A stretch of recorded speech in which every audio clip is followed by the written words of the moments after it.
culture united, our culture united, our culture united, our culture united, connecting all over the world, connecting all over the world, connecting all over the world, connecting all over the world. Word up. It's all happening. Culture United Wednesdays, every Wednesday at 5 p.m. Hashtag See You Wednesdays. Hashtag See You Wednesdays. We see you now. Thank you guys for joining us for another incredible conversation. 9-second applause to you all.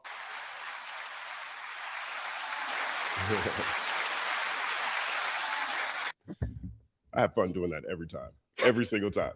It never fails. Joining us tonight, we have an incredible panel with incredible discussions for us this evening. For the first time on Culture United, super long time friend of mine, someone I've respected, his ear for music, his passion for the culture, the way he's covered the culture in different roles over the course of his career. He is co-founder of Audio Mac, who just reached 50 million users this week, I believe, recently. The one and only undefeated DJ Z, Brian Zook. 9-second applause. Thank you, Justin. Thank you for having me. I appreciate it. We actually reached 50 million in December, but we held the announcement till January. Okay, word up. Let's start the year with some good news. Yeah, thank you. Thank you for having me. Always. Thank you for being here, man. Once again, back again, the undefeated, one of the freshest voices we have in the culture right now, drops incredible commentary on her podcast, the Look at the Material Pod. Superstar in the making, I think it's fair to say. The one and only BK, 9-second applause.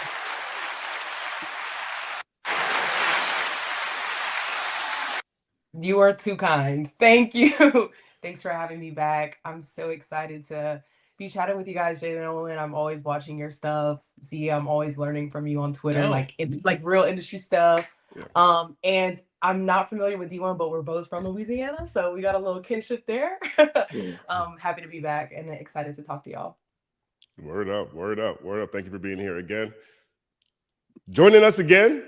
One of my favorite marketers, one of my favorite minds in the space. Someone who is incredible if you need to figure out how to make sure your narrative lands the way that you intended. Does incredible work with First and 15th and brings incredible insight to Culture United. The one and only Elle, 9-second applause.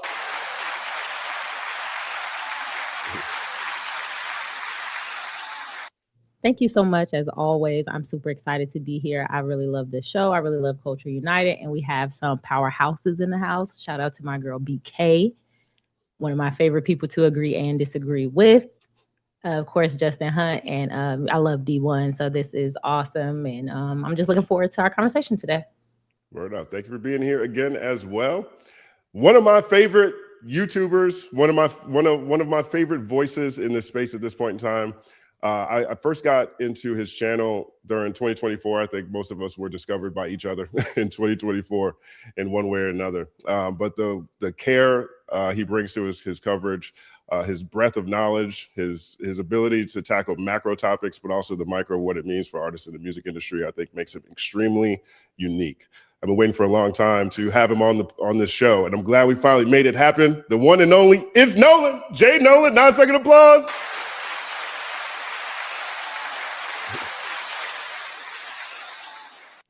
Definitely a pleasure to be here, man. I'm interested to see what we get into this evening, and definitely wanted to be on here for a minute too. So I'm glad that I was able to, clear out some time in my schedule to make it happen. Because a lot of times around this time of evening, I'll be with the fam, but had to make it happen. We did it. It's all happening. I'm gonna give 1 second applause. So it's all happening because you took time away from your fam to be here again. 1 second applause. I have a good time with these intros, if you can't tell. And lastly, but certainly not leastly, longtime friend of mine. I think we're probably part of the same freshman class, if that makes sense, outside of a XXL cover context. But Dee-1 has been a longtime friend of mine, someone I've been personally inspired by for a very long time for his uncompromising approach to not even just music or entertainment or the business of the space, but just life in general. I think it's very rare that you meet people who are steadfast in their convictions, who are and approach life with a God first mentality. One of my favorite lyrics of all time is, "They call me Barack Tubman because I am mainstream and underground, the Emmy nominated, the Nasir Jones Hip Hop Fellow, straight out of New Orleans, the one and only Dee-1." 9-second applause. Thank you. Thank you so much. It's an honor to be able to do this with our lives. Find something that we're passionate about, strive for greatness in this field, meet good people along the way, and most of all, make positive impacts. So I'm extremely honored to be here, and I'm thankful for our friendship, brother, and our relationship as well, Justin, as well as with Z. It's just crazy when you realize, like, wow, this journey has been amazing, and I've met very great people along the way who I'm inspired by, but also who I still look at and I'm like, whoa, we're still here. So that's the best part, is still here, still as passionate as ever. So excited about tonight's conversation. Word up, man. It's all happening. Thank you guys for joining, everyone who's tuned in and watching and listening. Feel free to share the link on social, let other people know what we're doing over here. If you have super chats, we'll put them on the screen. We'll make sure to answer any questions at the end of the main discussion, as we normally do. And if you guys have any, keep in mind, people have their Cash Apps on the screen too. So if anybody drops any fire conversation, feel free to drop them some $5 on their Cash App. Okay. Word up, it's all happening. Now, the biggest story of the week, I think, is A$AP Rocky finally releasing his project, Don't Be Dumb. And this project has been talked about for multiple years now. And for one reason or another, he has had to reschedule the actual release date for the project. And now he has blessed the world with his latest release. I want to get everyone's reactions to the project itself, the music, maybe the visuals, maybe the rollout.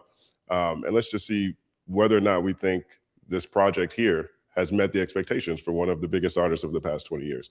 We'll go ahead and start with you, Elle. What do you think about the A$AP Rocky project? I really like the rollout. I think the different places I've seen him at, the different interviews. I even saw him at El Porto, which my friends took me to when I was in Harlem. I was excited.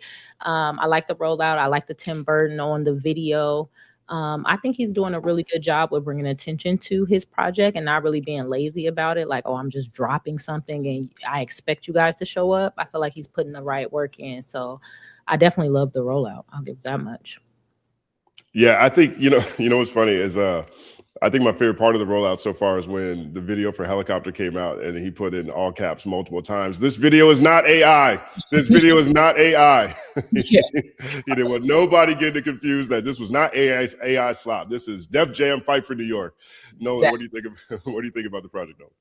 Oh, I thought it was a solid project. You know, I actually got on live on YouTube and played it straight through for the first time, and I thought it was pretty solid. I like a lot of the production. I think sometimes with Rocky, my only issue is that his lyrics are very much kind of secondary, but I do like his wordplay.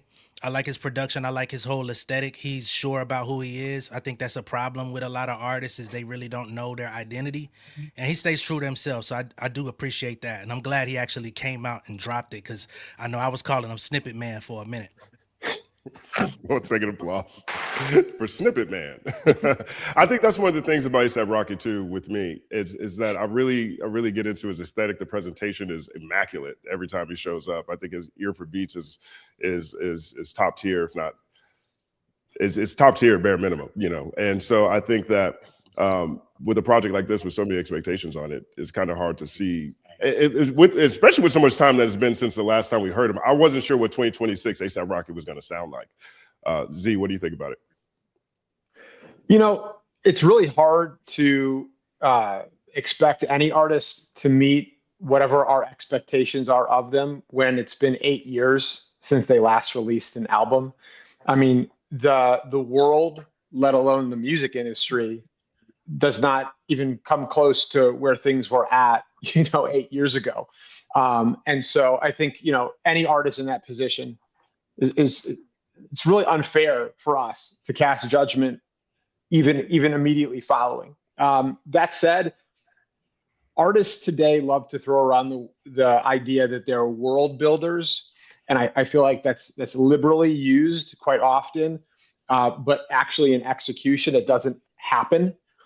With Rocky, he's always built worlds around his music through the album artwork, through the visuals, through tour flyers, through his personal aesthetic, his dress. And I think that he knocked it out of the park again in terms of building this world around the music. The music itself, he's a vibes artist for me. I don't listen to Rocky for storytelling or a message. It's great music to listen to in the car, but you know, for a deep connection, I do look elsewhere. Yeah, I think that's fair to say. You know, Rocky's one of these artists. I think he'll find a way to touch on things, but I don't necessarily see him dive into things. Though I do think the last song of this album, "The End," was, you know, a touch point in Rocky's catalog. I haven't heard him necessarily have that point of view or take a point of view on very much outside of what was happening in his wardrobe. But this is that was a welcome moment. There was another song on there, I think, too. Maybe it's Punk Rocky. It's one of the sort of punky sound kind of songs where you could tell his mind is somewhere bigger. And that's actually good to hear, because there's a lot going on outside. And truthfully, there's also been a whole lot going on in his life. You know what I mean? So BK, what do you think about the project? Yeah, I absolutely loved it. The blog era guys were like when I really started to like tap into hip hop, like personally for me as like a Gen Z, like a true Gen Zer. So this took me back to like 2014 Tumblr era, like, you know, the Instagram, like you get your Instagram caption from a Rocky song, like you're like, if you're like an emo girl, like on the aesthetic, like grunge side, you're like, yeah, I listen to A$AP Rocky. Like it brought me back to that. But I also thought that he like modernized it. Like you said, like what does A$AP Rocky sound like in 2026? I'm very happy that this is what he sounds like, you know? And in terms of like the world building concept, I was happy to hear him talk about in the New York Times interview, like this ghetto futurism mixed with German expressionism, like getting into like the weeds of like the art and innovating and of course it's ghetto futurism because like Black people are inherently like of the ilk of, you know, the future and innovating. And so like the way that fashion and like his life and the soundscapes, like the production was really like crisp on here. The way he put it all together, I was really impressed. And it was nostalgic, but also like exciting, like, ooh, okay, I'm excited. Because I saw today he just tweeted like, I have a disc too, just for the fans. And I'm like wondering what that's gonna sound like. So and the visuals, that crazy jazz song he did with Doechii, like he took some risks here. Especially with like the soft rock, like Riot by Paramore was like my favorite album, one of my favorite albums growing up. So like him even dipping into the rock a little bit, I was just very pleased where everywhere he went. So I liked it. That's what's up. I mean, oh, sorry, go ahead. I was just going to say, you know, the experimentation that he did on testing 8 years ago was broadly panned, and he got killed for it. And I feel like this time around, it's the opposite. Is he's largely being praised for it. And it's interesting because everybody wanted this album obviously sooner than it arrived. His fans have been clamoring for it for 8 years, but I wonder if he had released it sooner, like close to testing, would the perception of it be different, even if the music was the same? Just and throwing also that like out there. the industry is different too. Like I think that like this album is perfect for a post-beef rap reality, like because whether people want to like admit it or not, it like there was a shift in even what the consumer was wanting. Like they seemingly wanted more effort, and a lot of the low grade, low effort stuff like was not hitting. Drake included. Like he dropped so much. Like people say like, oh, where is he? Like he's dropped so much and it's just not really sticking like he used to. So I think maybe it only could have worked in like a post beef world where people are like the palette is a little bit more cleansed. Not many people were dropping in 2025, you know, like, so maybe so. That's interesting. Dee-1, what do you think? So I haven't heard the album yet. I've actually never heard an A$AP Rocky project front to back in my life, to be honest with you. And not for any particular reason or any disdain that I have for him. It's just that, like A$AP Rocky, when did his first project drop? 2012, was that it? No, before that, if you count mixtapes. Okay, so we're actually right around the same era in terms of starting our professional releases of music and everything. And real early on, ASAP came across as a dude who is extremely charismatic, an extreme leader, literally a mover of movements. You know, like he starts movements, starts trends, and people literally follow behind him. But it never came across to me like he was out to be respected as a top tier rapper. And that was always something that made me say, gotcha. I respect what you're doing, but on the music side, I'll probably consume the singles that are put out. I'll probably study and learn from and admire your release tactics and the things that you do to build worlds around your releases. But I never got into, oh, ASAP is putting a project out. Let me press play and listen all the way through. So that's just the truth. And I think the proof is in the pudding that it's been 8 years since he dropped a project. Kendrick is known for taking a while to put projects out. Kendrick has never come close to 8 years between projects, you know? So 8 years, you know, 8 years makes a diehard fan, you know, like crave it and they can't wait till the next release. But 8 years makes a casual or just like a casual observer of what you have going on pretty much just tune out and be like, oh, word, oh, you dropped, okay, like salute to you, but there's nothing really making me run to press play front to back. And if anything, that makes me admire more what work is he putting in around the release. So I saw the Ebro interview, I saw the Punky Rocky joint. I saw that when he put that music video out.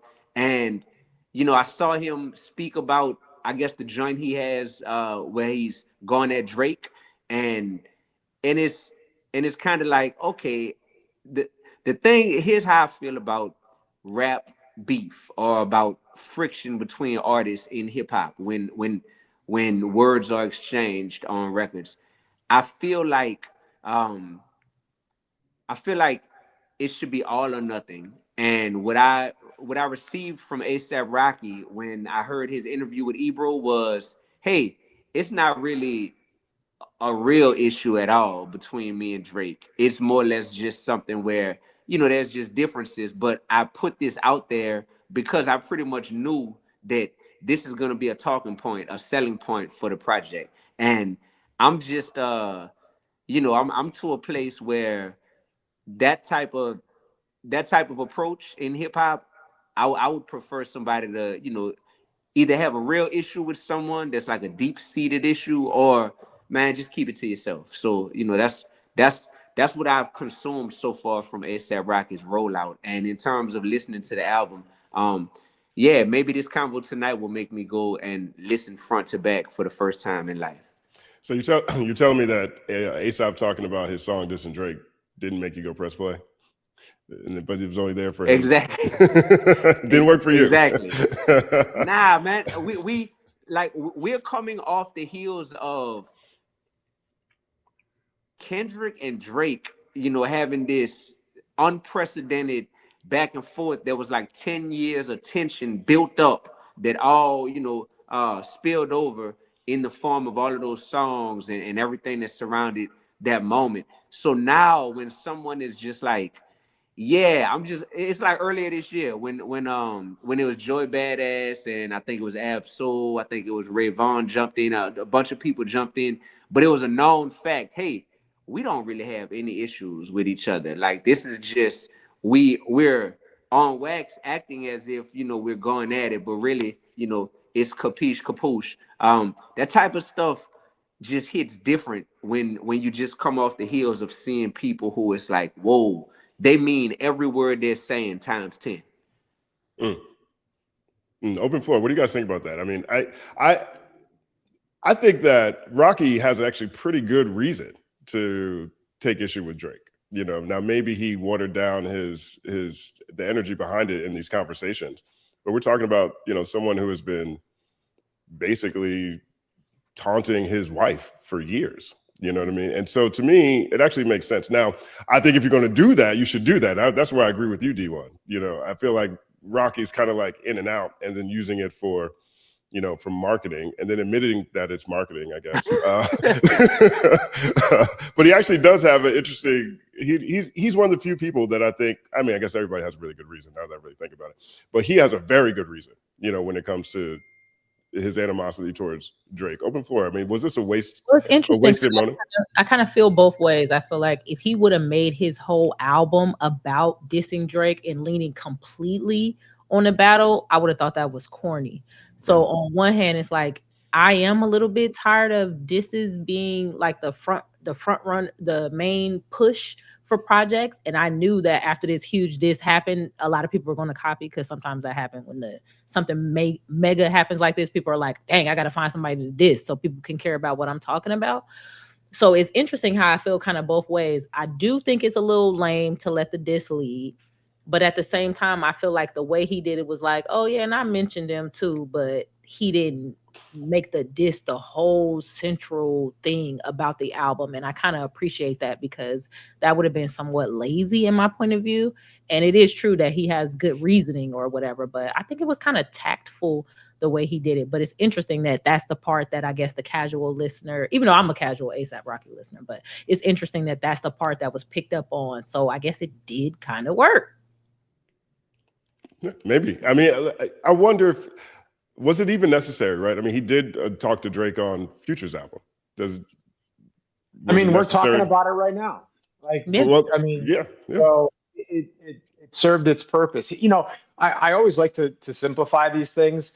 It is so incredibly hard to capture attention and get people to press play. It is so hard. And would it be wonderful if artists did not have to resort to, you know, the tactics that we're discussing here that, you know, some could argue could be a bit unsavory? Yeah, that'd be great. Be great if there was, you know, forevermore undying loyal support for artists, and they did not have to, you know, maneuver in this way. But it is so incredibly difficult to capture attention and then hold it. This is what we're seeing. And I'm not going to hold artists against. I'm not going to hold artists for it. Understanding just the ecosystem. What do you think, Nolan? I think he could have went way harder than he did, and he chose not to. You know what I'm saying? I think that there was a bit of restraint that he employed on the album, and I think it's really because it's like, is A$AP Rocky really gonna get in a like back and forth battle with Drake? Is like, do we expect that? No. I've never seen him commit to much of anything like that, or really commit to anything, period. You know what I'm saying? To be honest, outside of like fashion and stuff like that. But I think that just using it as a tool and speaking on it, since it was something that happened in 2024 that still was lingering, you know, that's still a beef that people talk about. So I felt like he felt like he had to address it at least a little bit on the album. I'm not gonna hold it against him. Yeah, I feel like he could have, like, if it was gonna be 1 or 2 bars, the bars could have gone harder. And even like in the Ebro interview, he's like, you know, it's about females. It's about females. Right. It's like, Rihanna? Like, I'm sorry. Like, I'm sorry. Like, that's your wife and the mother of your child and your partner or whatever. But it's like, he was talking stuff about Rihanna. He was talking about her sex was bad. He was speaking on her body. Like, he didn't even come for you straight up. He came for your woman. Like, so I felt like it was very passive in the bar, but I also even felt like, you know, when he did say, I don't fuck with dude. He was like, you know, it's not deep, but I don't fuck with dude. And like, it's been, and then he goes, it's been over, you know, females. I'm like, females? Like, that's what this is like distilled down to? Like, that's what Rihanna's distilled down to? Like, I hate that. But yeah, I think if it was a verse or a song or a couple bars, they could have gone harder, and Drake would have deserved it, because the words that he said about Rihanna were disgusting. Yeah. I mean, that's where I'm at with it. You know, like, do it or don't. Yeah. Pick one, you know, and especially since he did say some stuff on Future's album. He's already talked about this already. You know, did he need Did he need it? Sure, I guess. But I think it would have been even better marketing if he actually just came harder. Like, and this is your wife, or this is the mother of your kids. No, I disagree. I think it would have been a little corny. I mean, I think Drake is really beat up right now, and I think there's a lot of people looking for, when somebody get is put in a negative light, it feels real easy to be like, oh, and one more thing, Drake. So, and then I can see how it's like, yeah, it's kind of old, but it's still a part of the things that I think about. So if I'm making a new project, I may mention it. I actually really respect it being a light mention. Like a light mention is actually kind of more player, like, oh, and by the way, you still ain't shit, but back to my swag. Like that's a little bit more player comment on a nigga that's already, healing still. Like that would have been a little bit like, all right, buddy, you're doing a bit much. I definitely think Drake's gonna be talking about him on Iceman, especially after what Drake said about them on Family Matters. Like, I still think Drake has the last word on that. Yeah. You know? It could be corny or not, but I definitely expect Drake to say something. My bad, dude. I think if you're gonna address it, it's important to at least on some man time to meet Drake's energy where his energy, met you at. So the way Drake mentioned him on Family Matters and the type of comments Drake made, I feel like if you are going to address it, at least address it at that level where Drake addressed you. And I feel like it was way more passive and player the way A$AP Rocky tried to approach this. And that, we've seen so many extremes in the past 2 years in hip hop. So we saw the ultimate personal beef and battle with Kendrick and Drake, but then we saw the ultimate, like, yo, if my heart isn't in this, I'm all the way good on it, and I'm exiting stage left altogether with J. Cole, which I really respected that, because that came from a genuine place of him knowing, I know how deep this is gonna get, and I'm not down for that entanglement, so I'm gonna step out and stand on my decision to do that. I respected that a lot. So because we've seen so many extremes in hip hop recently, when it comes to artists that have issues and taking it to wax, I think there's something in the middle of all of that that doesn't feel like you have this strong sense of conviction either for or against having issues with someone. I think it feels just kind of like, oh, we've seen this a million times. You refer to somebody, you're not saying their name. When you get asked about it in interviews, you just kind of like passive, and like you said, it's about females. This is your wife. You know what I'm saying? Like, and I just feel like we've seen it so much that it's kind of par for the course. And being a lifelong hip hop fan, at this point, you're either all the way attached to an artist brand to where no matter what they drop, you're gonna consume it, or you're a person who is aware of an artist brand, but there has to be something that reels you in during their rollout. And I think that, and hopefully this will be part of our convo, but when it comes to A$AP Rocky's rollout, I guess the bundle or something was meant to, be the thing that enticed people to say, hey, if you're a Fringe fan, maybe this bundle entices you to, to come in here and be a full-fledged consumer, because in terms of the music itself that was released, prior to the album, it didn't. I don't think any of my friends who are aware of A$AP Rocky were like pulled in, to consume the project because of the pre-release strategy. And of course, because I look at my man Z's takes on Twitter all the time. I think he's a genius, actually. And of course, I know this from him, and I know this from being an artist. The post-release strategy is way more important than the pre-release strategy. So, we'll see what that looks like. But yeah, that's you may not be his target market though, D1. He may not be targeting you. Like I was talking to my little brother about this earlier because I wanted to talk to somebody a little younger, and I was kind of surprised how important he felt like A$AP Rocky was. He said that he thought he was rebellious and kind of like hood, but he still was almost like into fashion in a way, like where he could do the modeling thing or whatever. And he found that to be kind of inspiring because it's like he didn't really feel like a punk, but he still felt like he had the ability to be artistic. And I was kind of taken aback, like, well, I didn't catch that, and it made me realize like that probably wasn't my generation, or I wasn't the target market to have that image sent to. We, you know, me and my little brother battled different things. We from different generations, so I think maybe that's not enough to get us, but obviously it was enough to get like his target audience and the people who already have that type of love for him. I mean, similar to what you said, but sometimes I be realizing like these artists don't need everybody. They just need their people. And Nobody needs everybody anymore. And if an artist believes that their target market is everybody, they will reach nobody. We are firmly in the niche era. And when you use that word, I feel like people hear niche and they think super small. Niche, you could be a superstar in your niche, but because the cultural zeitgeist has been broken, media has been fractured, we all exist in our own little corners of the internet. The way that we consume has changed. Our behavior has changed.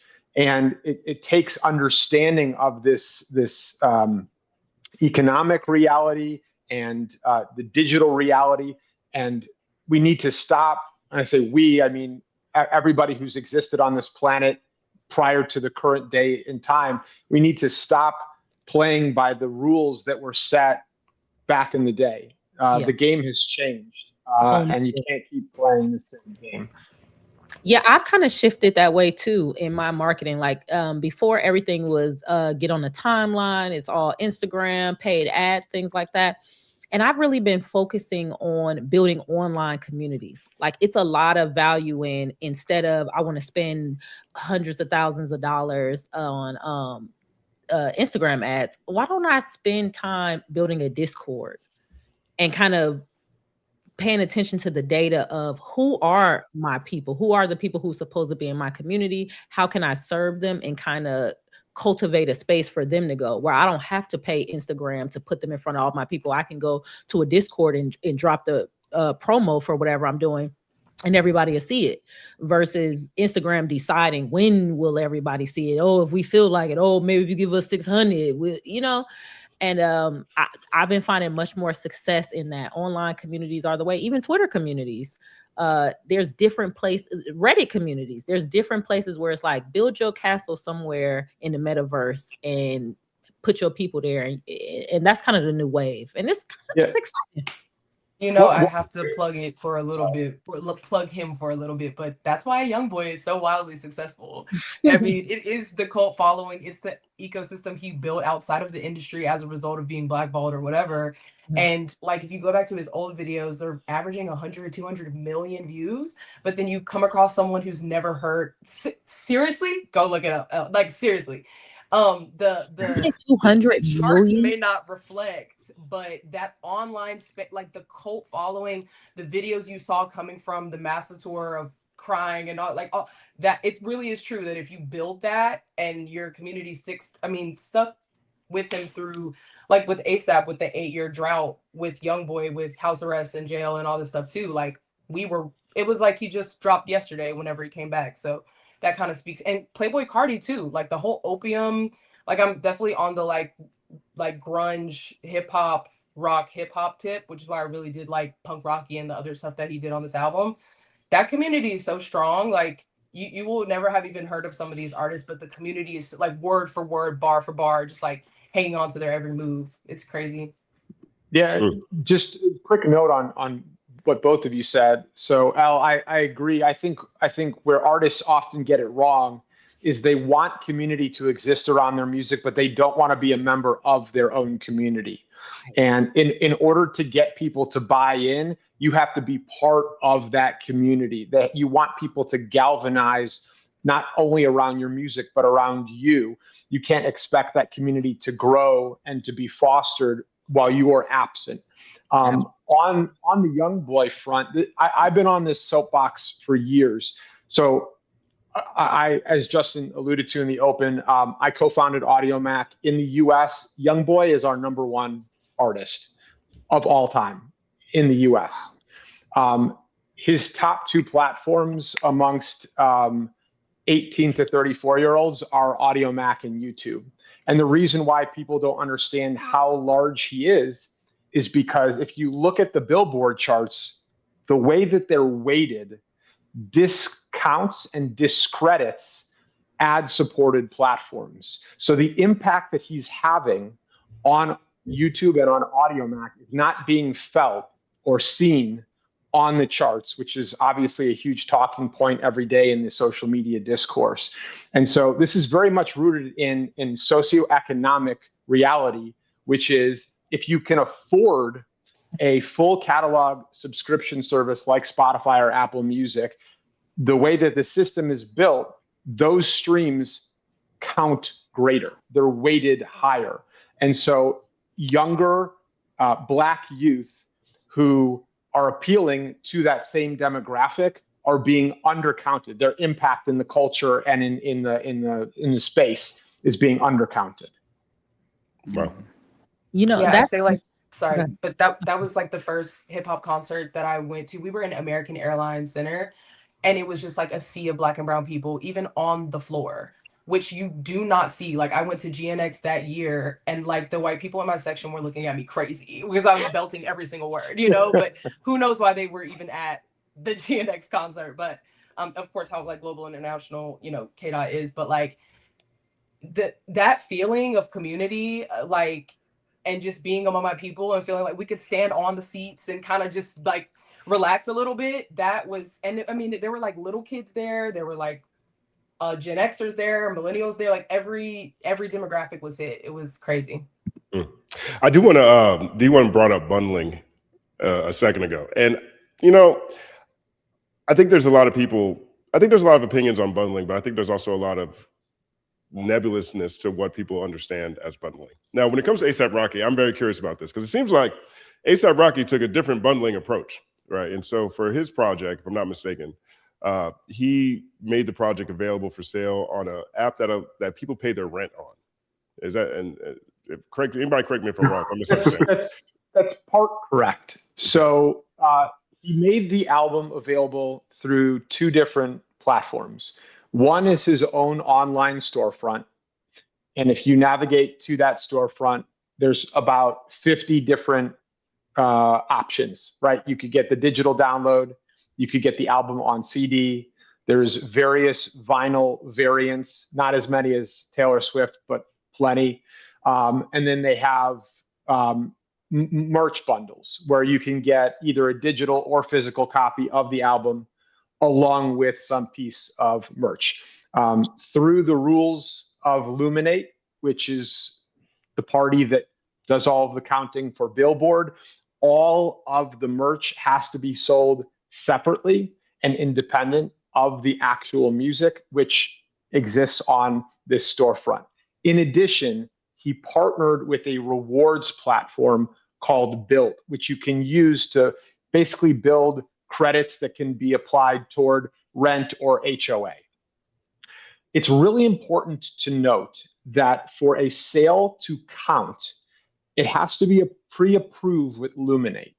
So if the idea was to partner with Built, or for any artist to partner with any third-party platform in the hopes that the sales generated during the first 7 days will count toward their first week sales, they would need to get permission in advance. Basically, Luminate would have to sign off on that third-party platform and the sales generated. And it is my understanding that Built does not have that cosign with Luminate. So those sales would have never counted toward his first week sales. Now, that doesn't mean that they're not generating revenue, which is still valuable. But in terms of the almighty first week numbers conversation, those would not apply. I saw in Hits Daily Double, the updated projection as of right now is 119,000 in activity and over 45,000 in pure sales being actual purchases, not streaming equivalents. For an artist that has been gone, and by gone, I mean has not released a new album in 8 years, he's certainly been around and in the spotlight. I think that that's fantastic for an opening. Absolutely fantastic. Mm-hmm. Woo, I'm so glad that's the case because I thought he partnered with this rent company and made this album $16.99, and then he got to 200K by basically buying his own albums by promoting the app. Oh my God, it's so great to know, because you sound sure, and I definitely think you're an authority in this field. It's so great to know that those aren't counted. And to be honest, I would prefer the 119 without that. I bought my own albums by doing commercials for the rental app thing, even though I do like Built and they are in high-rise luxury places, so they're not nobody. But I would prefer the 119 without that over the 200 with that. So, fascinating. I thought I was gonna have to kick A$AP Rocky's back in. But why does that make a difference in terms of which one you appreciate more? Partner, because $16.99 for a vinyl. I mean, vinyls are 30, 20, something. So you're kind of, that's almost like your album is $20 and you say, well, I'm gonna give you $10, go buy my album. All you have to do is put the other $10 with it. And then you say, look how many albums I sold. Like, no, look how many albums you bought for yourself. And so I was gonna really look at that crazy because of course somebody's more likely to buy it for a bundle, and then you get an actual album for $16.99 than what its true cost should be. And if you're partnering with the app, like, oh, I'm gonna promote this for you, just buy 50% of my album for everybody else, then that's kind of, and I'm not anti-bundle. Like the way they talk about Travis Scott with all his bundles, those bundles are priced accurately where they're buying the merch or the thing and they're buying the album. So I don't agree with that whole, if it's a bundle, it doesn't count. To me, I feel like, oh, you sold the album and a shirt. Like, oh shit, you popping. But this version of bundles, if those sales would have counted, I would have felt like you bought your own records, which people used to do in the past. I mean, I think some people still do that now. The number, there is a class of artists who know a number that they need to look legitimate or for their star power to be legitimate, who has people around them who will find a way for whatever that number is to be met. And, I'm definitely speaking off record and intentionally in that regard, but it exists. I'm not saying this is everybody, but it does exist. We heard Young Thug had the number. Young Thug had the hotline. I think he said 50,000 too. I was like, damn, man, it exists. I mean, I've had direct accounts that have been told to me, and now a lot of this can make and shape people's perception of the broader industry. And I think that the clarity that can come through conversations like this, the clarity that Z adds on his Twitter account all the time, I think there needs to be more of that. But I think the industry is a spectrum, and there's people all over that mug doing whatever they need to do to get to wherever they need to be.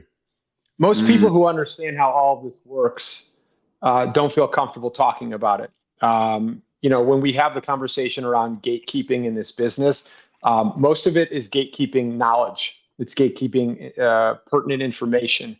Knowledge is power. If you understand how all this works, it allows you to navigate through the business, not seamlessly, but certainly easier. With respect to the bundling conversation, this is not new. And I'm really tired of people talking about it as though it is something that just popped up. Bundling has existed forever.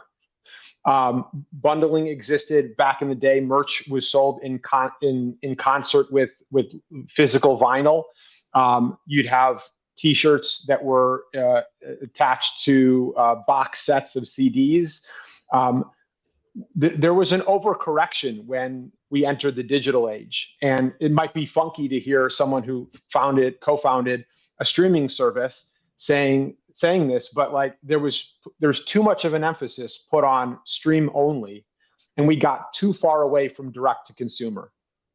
And as a result of those actions, the value of the commodity, the art, has decreased. And what we know is that specific to vinyl, more than 50% of consumers who buy vinyl don't even have a record player. They're purchasing the vinyl to display, to hold as a tangible keepsake, as a way to show their support and appreciation for the artist. as a manner in which they can provide support to ensure that that artist is able to continue creating music on a move forward basis.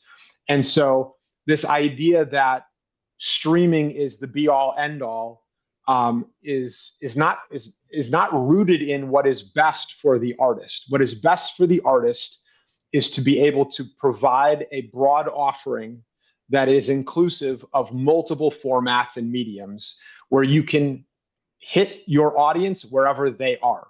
So if you have a sector of your audience that cannot afford to purchase physical media or bundles, well, great. They can stream your music and still connect with what you're providing to the world. But if you do have a sector of your audience that has the means and wants to support by individually purchasing a product or a digital download or a bundle, give them that opportunity.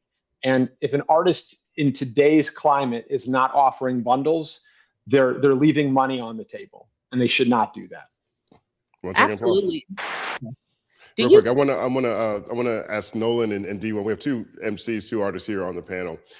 Do you guys what do you guys think about when you guys are putting out music pertaining to this conversation? Dee-1, you got it. I couldn't hear the question. The screen froze. Yeah, what do you think about when you're putting out music pertaining to this conversation? The mix between physicals or streaming? Or you're on streaming, so I don't imagine you're anti-streaming, but how do you? Yeah. All right, so I feel like this gravitational pull towards wanting to have as many people streaming your content as possible, because there's how many monthly listeners do you have on Spotify, and there's just the low-hanging fruit metric of streaming and getting people to say, oh, I'm streaming your album. That's the low-hanging fruit that I feel is pushed upon us. But when common sense enters the building, and when we get away from egos and we get away from online, instant gratification of people saying they're streaming our stuff, when common sense enters the building and when you let your business acumen be at the forefront of your decision making, you realize that streaming should be the last resort that you resort to say, hey, by the way, my music is always available on the DSPs. But if you really support Dee-1, like the man, the brand, you feel my heart and my art, let me tell you how your consumption of either my vinyl, my name your own price method, my physical CDs, whatever it is that I'm offering that's going direct to consumer, my merch bundles, let me tell you how these options help me so much more, especially as a 100% independent artist. And when you communicate like that with your diehard community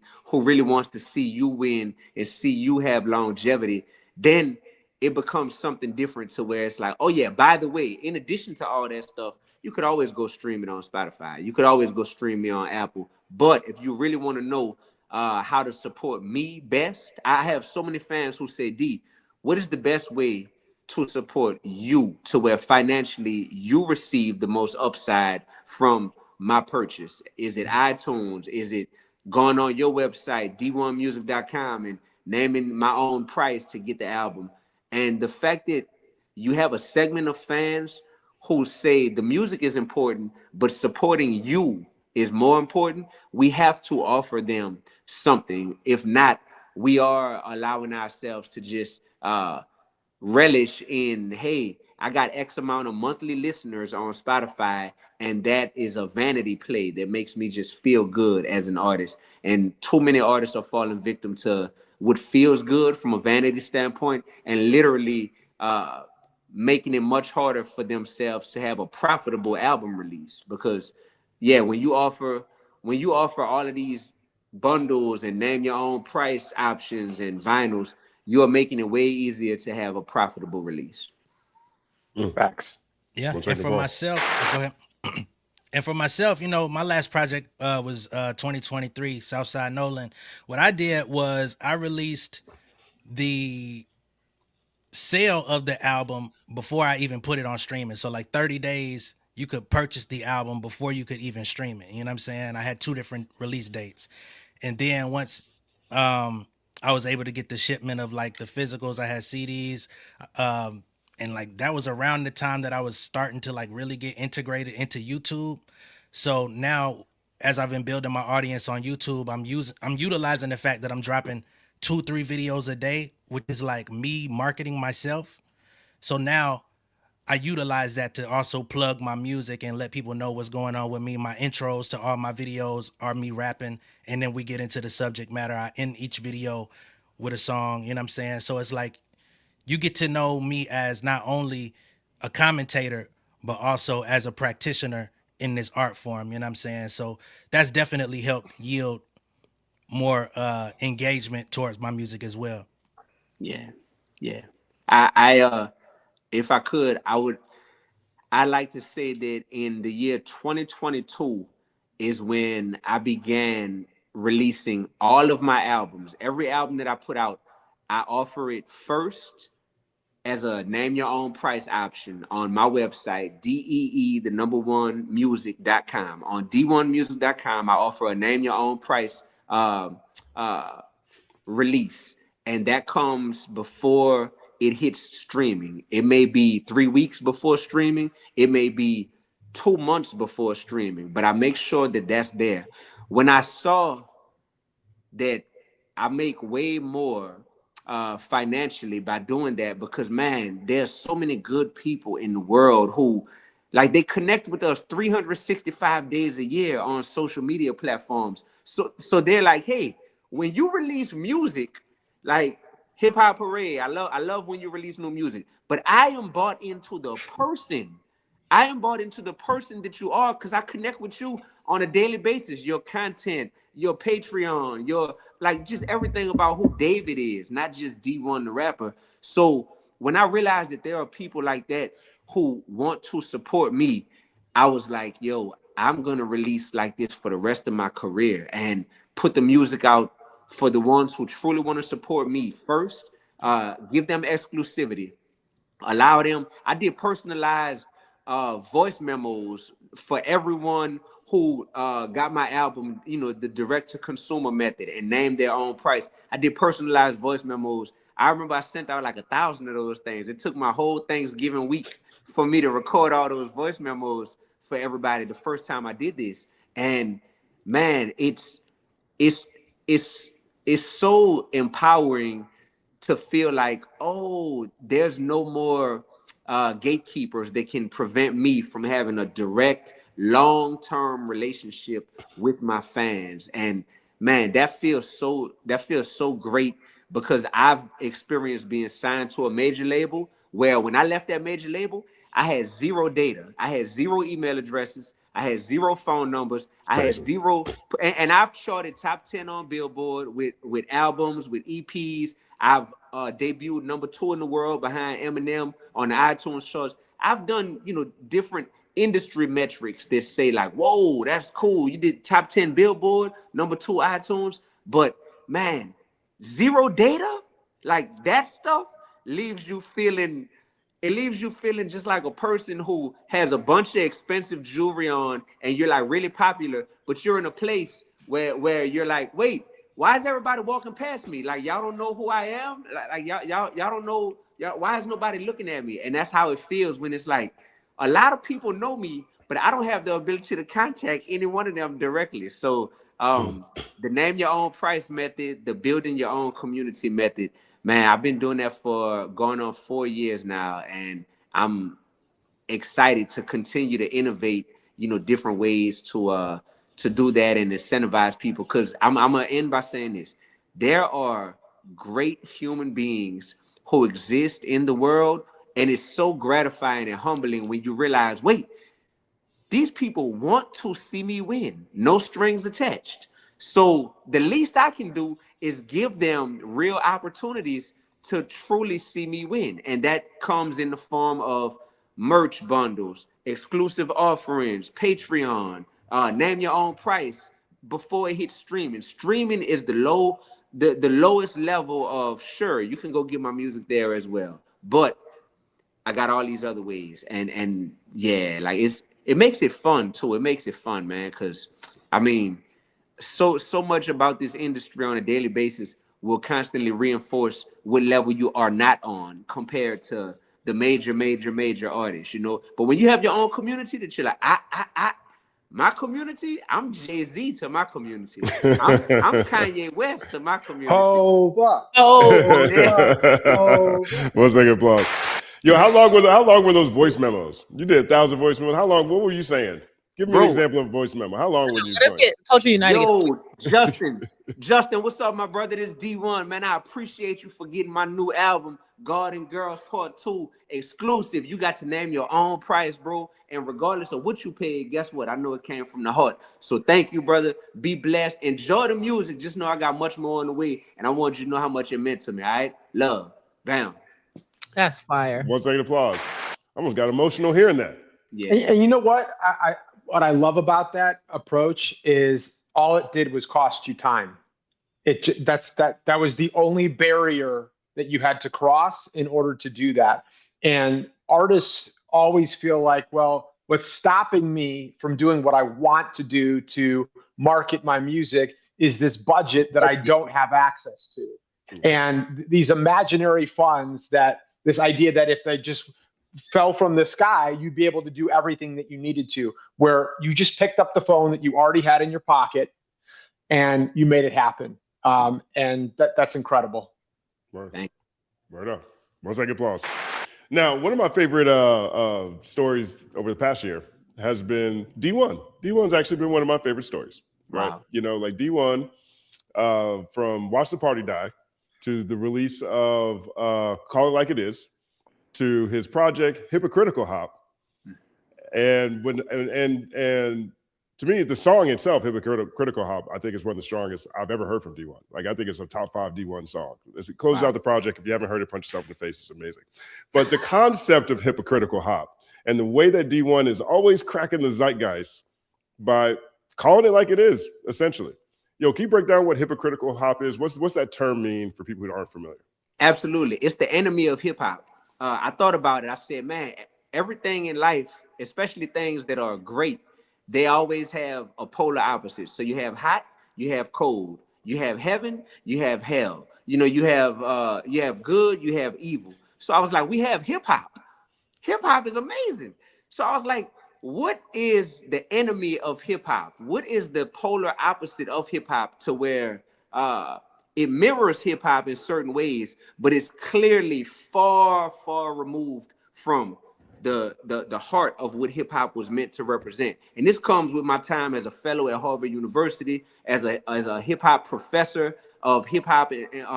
My class is called The Intersection of Hip Hop and Social Change at Tufts University. As I study this, and I study creators, consumers, and commissioners in the industry, and the interchangeability of how they all, you know, need one another to a certain degree, I realized hip hop does have an enemy, but we never identified it.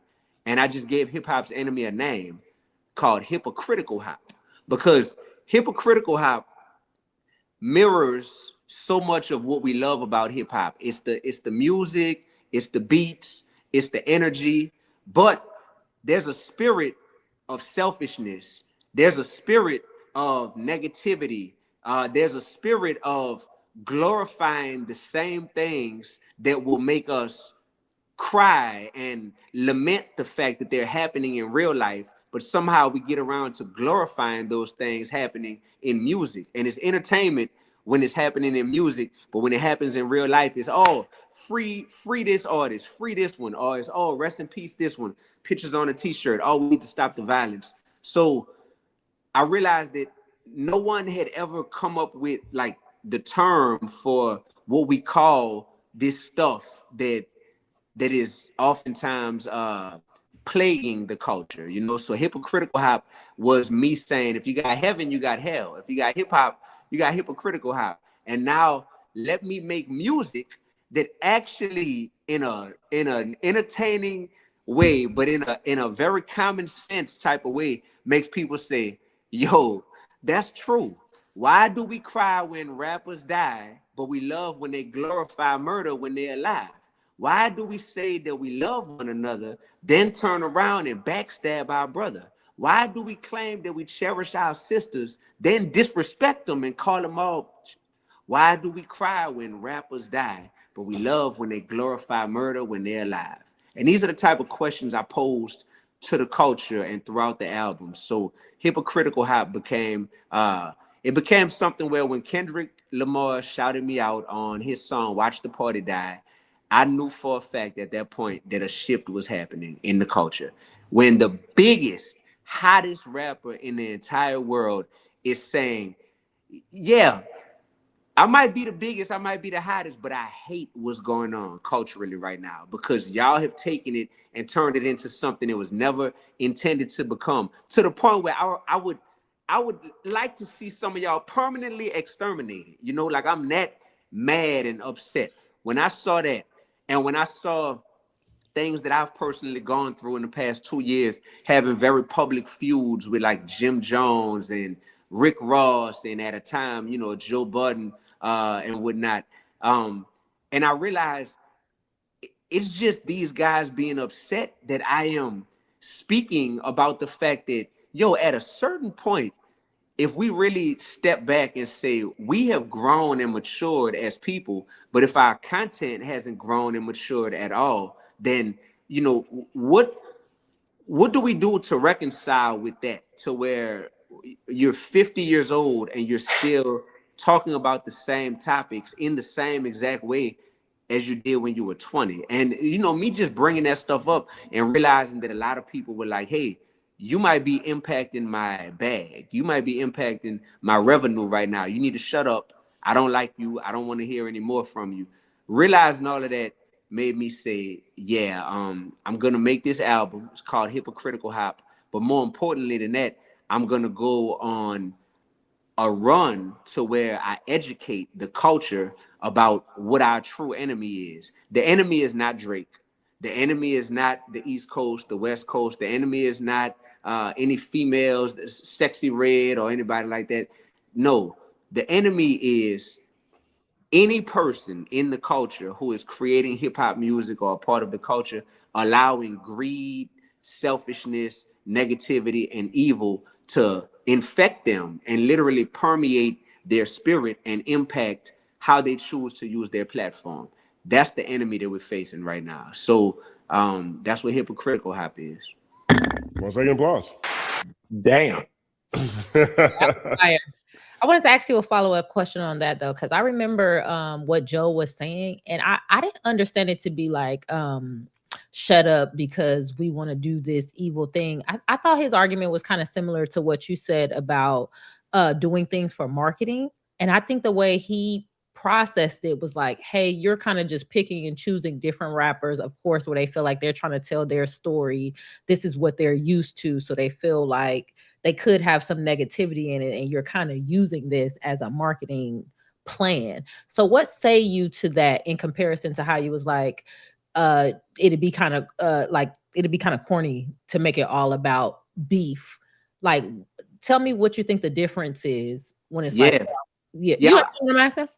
Yeah, I'm thankful that me and Joe Budden had what I would call a full circle moment, to where now, as of late, he's been publicly shouting me out on his podcast and showing love for my consistency and my diligence with being passionate about helping to preserve the culture and elevate the culture in a more positive direction. At first, he wasn't familiar with me, and he cast me off as a clout chaser. That's what it was at first. So it was simply a topic that got brought up on his show because these conversations and these public riffs that I was having were going extremely viral. And when it came up on his show, it seemed to be something where he was like, yo, like, this is just some dude trying to make a name and get famous, you know, on the strength of criticizing other artists for what they do.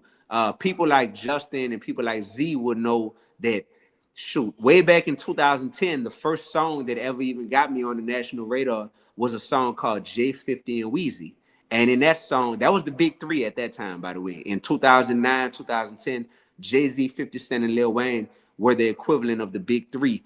And I was fresh off of being a middle school teacher in Louisiana, seeing firsthand how their music was impacting the minds and the actions of my 6th grade and my 8th grade students that I taught. So when I made that song, it was an imaginary letter that I wrote to them, to where I was trying to get their attention and let them know how powerful their influence was. But I picked those 3 artists specifically at the time because I said some artists, I have what's called an ignorance meter. You know what I mean? Like, I come from New Orleans. I've seen a lot of ignorance in my life. So my ignorance meter is like very accurate when it's like, you know what? This dude don't know any better. Like, what he's pushing out there, all the foolishness he's pushing, he doesn't know another way to be. Like, that's all he knows. This dude is exercising what we call willful ignorance, to where he does know better or she does know better, but they are ignoring what they know, and they are saying, I'm going to lean into what's going to sell, and I'm going to lean into what people want more so than the elevated mental state that I'm currently at.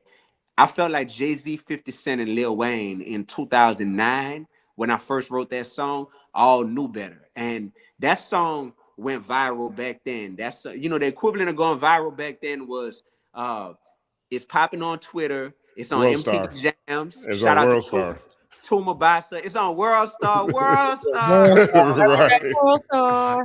Yeah, all that. So with Joe Budden, to answer your question, he didn't know anything about my 15-year career at that point, and how I've been the same since day one, which is I love all of y'all. I'm a fan of y'all as artists. I'm a fan of the culture, but I also have this other side to me that I can't ignore, which is I've seen the real impact that our music has on impressionable youth. And when an artist says, well, hey, I give back to my community. I give turkeys away during Thanksgiving. Your turkeys are feeding families one day throughout the year, but your music and the message inside of your music is influencing mindsets 365 days a year. And at some point, we got to talk about that. And I don't think Joe Budden knew that was the heart behind that, you know, that interview I did on Sway in the Morning that blew up and led to that domino effect. So that's what that was at Once first. he was able to really see, like, oh, he's serious.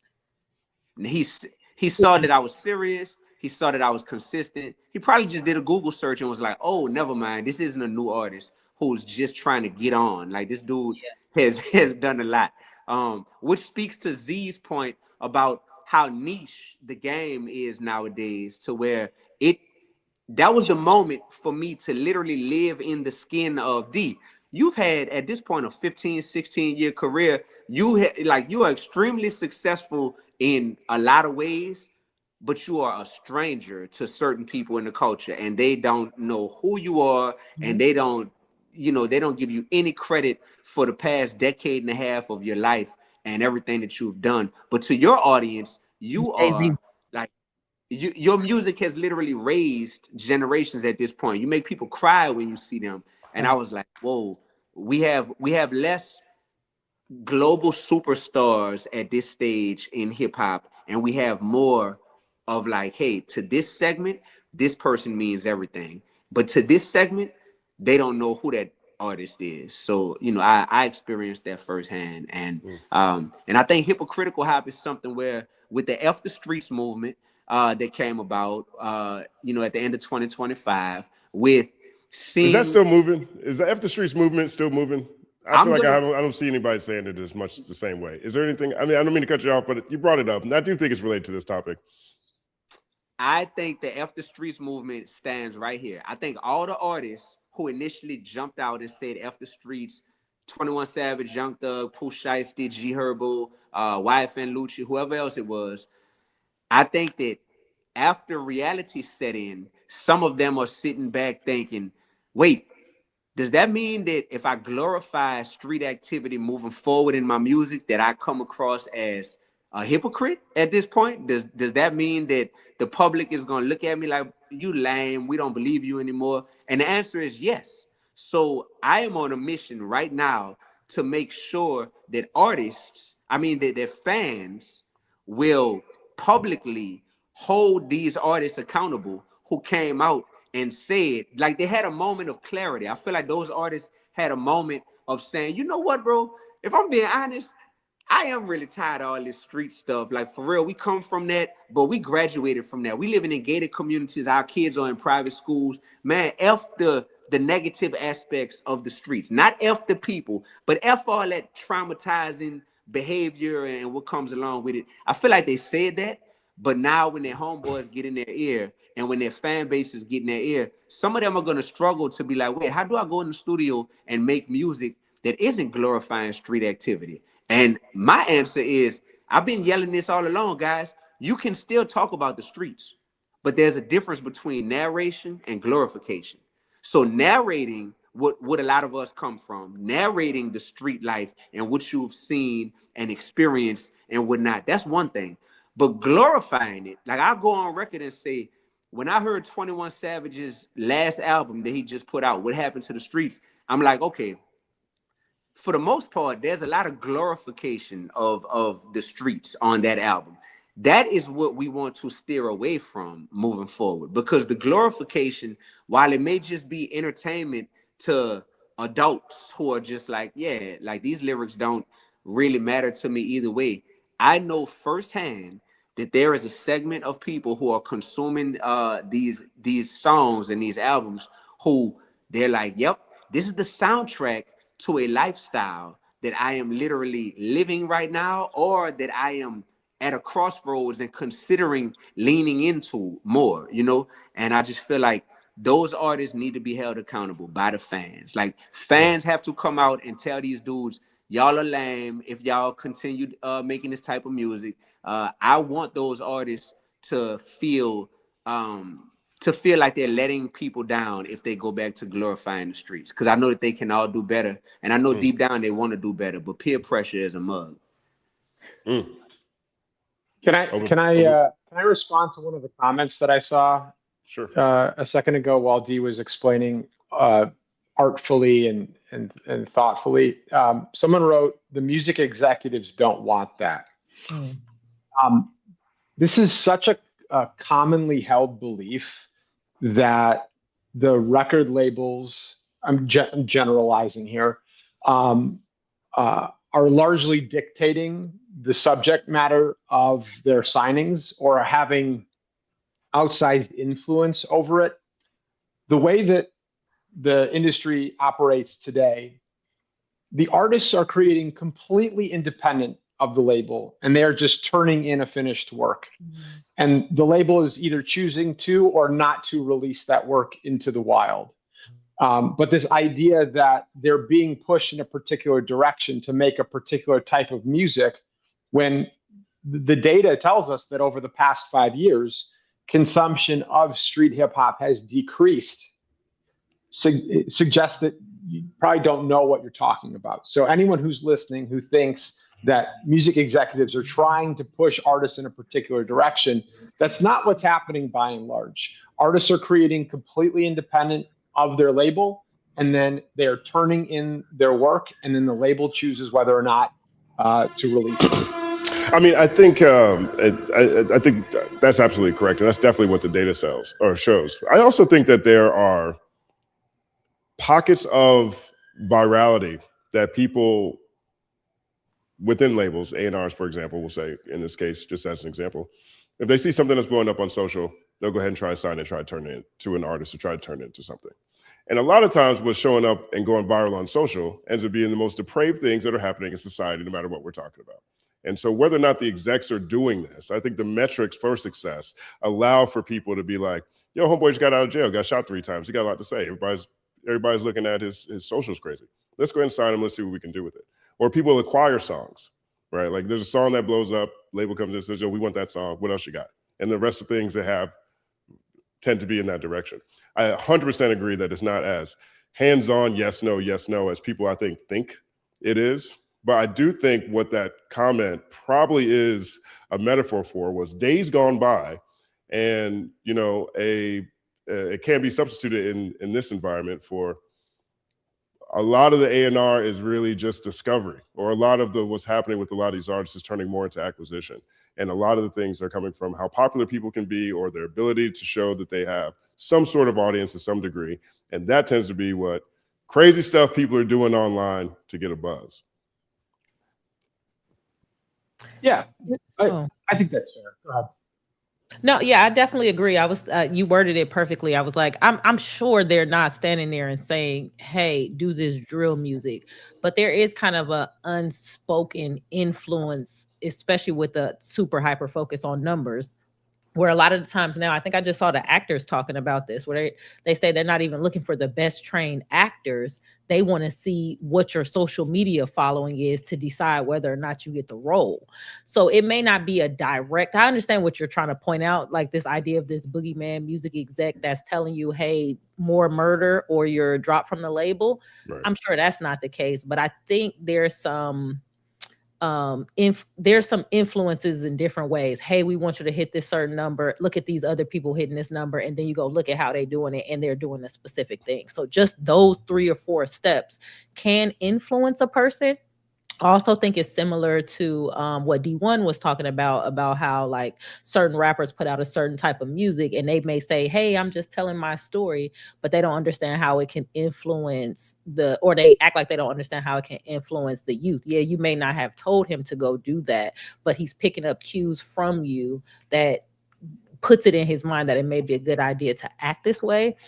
I just feel, again, I guess this is my fence sitting episode because I again feel kind of 2 ways, because I really don't like that when people talk about street music or street rap, they try to minimize it only down to crime rap, criminal rap, gangster rap. I think there's a lot. Yeah, I think there's a lot of different characters in the streets. I think sometimes they are the deep thinkers. There's so many different people in the streets, and I think when I think about street rap, I don't only think about drill music or things of that nature. So I didn't really like the idea to fuck the streets music, especially since I'm kind of tired. Like I said last episode, I'm really tired of the rich rappers telling us that they're better than us because they're rich now, but then they also want the validity of I represent the poor folks who never had nothing. But by the way, you niggas can't tell me nothing because y'all poor.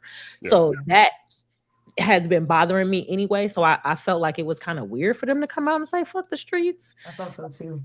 I mean, if they wanted to say fuck negativity, I mean, I think there was another way to say it. I think saying fuck the streets was kind of like an abandoning in a way, where it's like, yeah, I use y'all to help me get on because I was supposed to be so authentic. But now that I'm on, you know, I really don't need y'all anymore. But, you know, maybe I misunderstood. Like, I understand why Dee-1 would be like, that's a good thing. They should stick with that. But nobody thinks that 21 Savage is now about to come out with like a Christian album. Like, we know that. But there's a lot of room. There's a lot of room in between. Go ahead. BK. No, hold on, Dee-1. Let's say it could be BK. I think he could lean more into like I tried to watch, or I watched a good chunk of the Perspectives of the Bank episode, the interview that he did with 21, and I wish that parts of the interview was actually what was on the album, in terms of he was breaking down why the streets are dead, why, like, you know, it's gone from hustling to like just shooting each other, and kind of just breaking down the politicking, the inner workings, like how it actually, from his perspective, like Dee-1 was saying, from like a storytelling perspective. Like, I mean, we know Good Kid, Mad City was this narrative of like, I was in it, I was in the van, but like, I had so many thoughts around what was happening, kind of just bringing us along. And it was kind of, oh my God, this scary kind of like short film that we were listening to, rather than, oh, he really liked riding around with his friends shooting guns, blah, blah, blah, blah, blah. Exactly. I feel like it was still a street album. Do you see that as a street album? Yeah. And I feel like 21 could totally lean into that and just give us more of his perspective. Because Bank kept saying like, you know, they don't know, like, you're smart, like, you're a smart one. Like, you know, you kind of, and the way he was just kind of breaking these things down, I was like, I would have loved to hear that. But then one song that I turned on the album, I was like, oh, you're just still talking about the same stuff that I was listening to you talk about in 2016, when I thought this was really cool. But what I thought was cool about it was how the tone of his voice, the way he sounded so menacing, coupled with the beat choices, like it was an artistic approach to this character 21 Savage. And it's okay that that's evolved. It's okay that you still hang around the people and like whatever, like, but just give us more of a creative narrative now that you have the capital and maybe the pens a little bit better. But like, just I keep saying make better raps, like just make better raps. Like there's so many gangster rappers out there right now making really good music with really big fan bases. So it's just like, Just make better I think it records. was really like a marketing ploy, to be honest. I felt like it was just a slogan, and other street rappers that they were associated with just kind of jumped in like, okay, Savage. It's like the equivalent of, remember the days when people used to put the profile picture of the album cover? That's how it felt to me. Like, oh, we're supporting. Remember, that's MMG. Niggas not posting the album cover, they beefing out, right? So I just feel like that's what it really meant. Like, oh, F the streets. What can I say to get this album in the conversation? And then once the conversation actually happened, I don't think anybody was prepared to actually follow up. It should have been more well thought out. You know what I'm saying? I don't even know if like the title, What Happened to the Streets, I don't know if that was like a title that came at the end, or if that was something like a movement that he really thought out. And I think that's where that whole situation really fell apart, is because if you're going to say F the streets, of course, if you're going to take the streets out of the conversation, then you have to be able to fill that void. You have to give people some sustenance to go with it. You can't just leave people starved. You know what I'm saying? So I feel like if he would have actually evaluated the situation further, it could have been way more substantial. But at the end of the day, I feel like it was really just like, what can I say to get people talking? And I think that's what ends up happening a lot in the industry, is like, let me pull this gimmick and see if they bite. You know what I mean? And then it's like, all right, we're here. You got us looking. Well, I mean, oh, sorry, keep going. My bad. No, I was just saying you got us looking, but now you got to actually put your suit on and deliver. You got to walk that. And I don't think anybody was prepared to actually walk it out. You know what I'm saying? And I feel like the street rappers of yesteryear, and I don't want to be like this revisionist or this like person that's living in the past, but the street rappers of yesteryear, they had a lot more substance. They had a lot more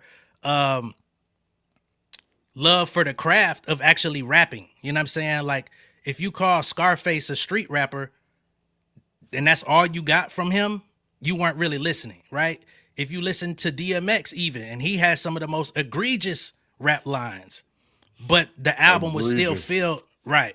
But the albums were still filled with substance, and he ended each album with a prayer. You know what I'm saying? I remember when I first heard DMX album with the prayer, I cut it off immediately. You know what I'm saying? Because I wasn't ready for it. But over time, I went back, and it turned out to be one of my favorite songs. So I just feel like these artists today, they're not, I hate to say it, but a lot of these people were not conditioned to be artists. So they're figuring it out as they go. And it's playing out in front of us as like music fans and critics. And it's like, yeah, you could come up with a catchy tune. You could come up with a catchy tagline, but who are you really? And then I think that's what ends up being the question mark. Kind of like what I was saying with A$AP Rocky. You know what I'm saying? Like, we know who he is from a fashion standpoint. We know who he is from a stylistic flow standpoint. But at the end of the day, we still want to know who the actual person is. As much as you're willing to share, you don't got to like put everything out there, but at least be willing to stand on what it is that you represent. Nolan, how much do you think of this as a product of people not reading as well? Like, people don't read. So if you don't read, how good of a rapper can you be? What do you think? I mean, it's an open question. I mean, no, that's super valid. I spoke with a class of students a few years ago, high school kids who were considering careers in new media, and I asked them where they do the majority of their reading, and they said Instagram comments. So I think that shows you that we know literacy in this country is a major issue. And because we're all addicted to our screens, in lieu of long form reading and educating ourselves, we are endlessly and hopelessly scrolling or doom scrolling and not learning. Yeah, I mean, and I say that to say that there's been people who've had learning disabilities who've been incredible rappers. There's people who haven't been able to read to be incredible rappers. I'm not saying it's impossible, but I'm saying when you have a generation of a society in general, right, that just doesn't read as much. Not even people who want to be artists, but people who are just alive and just don't read as much. And what's their ability to retain different things. Like, for example, I think someone mentioned Ben Affleck and Matt Damon or whatever, some Netflix thing earlier. They were talking about how there was a clip that was going around talking about how Netflix wants you to say what the plot is 3 or 4 times in the beginning, 3 times, just so it sticks with people because people are distracted, right? There is people are reading most of their, most of the people in that generation that you were talking about, Z, are reading in the Instagram comments, where they're also reading a lot of emojis. They're reading emojis as well, right? So the breadth of things that you can communicate one way or the other is marginalized to the place where people are interacting with reading in general, right? So how much does that play a role in terms of what we're talking about here, like our ability to be able to have bigger, longer, in-depth thoughts and conversations? And maybe it doesn't. The answer could be no. I think no. hip hop just got infiltrated by hustlers, and people just looked at it as a hustle. It was like, hey, everybody, we found a way to hit a quick lick and get famous and get paid real easily over here. Come on, let's go bust in the door. And you just have a whole bunch of hustlers who infiltrated hip hop saying, F the craft. I don't care about being a great rapper. F the fans. I really don't care about what impact I'm having on the fans. All I know is that this is a means to an end. And the end is the almighty dollar. The end is the bag. And you have people who have been unapologetic about that for, man, over 20 years. I'm gonna say for about 30, about 30 some odd years now. Yeah, like the 90s was really, that was my childhood. So that was the beginning of just seeing excessive materialism in hip hop be glorified and just put at the forefront of what this was all about. And so when you have people with a hustler mindset, of course they don't have the dexterity to sit back and think critically about, okay, if I say this and if I know that I'm putting an album out pushing this type of narrative and this is going to reach hundreds of thousands of people, what's the impact that can have potentially? What kind of trend will that start amongst, people who are listening to my lyrics? You don't even have people, trust me, these conversations are not happening with the artists and their teams at all, bro. Like, it's literally mindless behavior. And that's why I work to try to empower fans to say, in an industry that consists of the 3 C's, creators, consumers, and commissioners, like the business executive people, consumers actually hold the most power. Because if artists are putting out a message that you're opposed to, or if the commissioners, the labels, are trying to push this message upon you, they're trying to force a certain type of message on you, as consumers, if you literally say, no, we are not for that, and we are going to support something that is an alternative to what y'all are offering, guess what?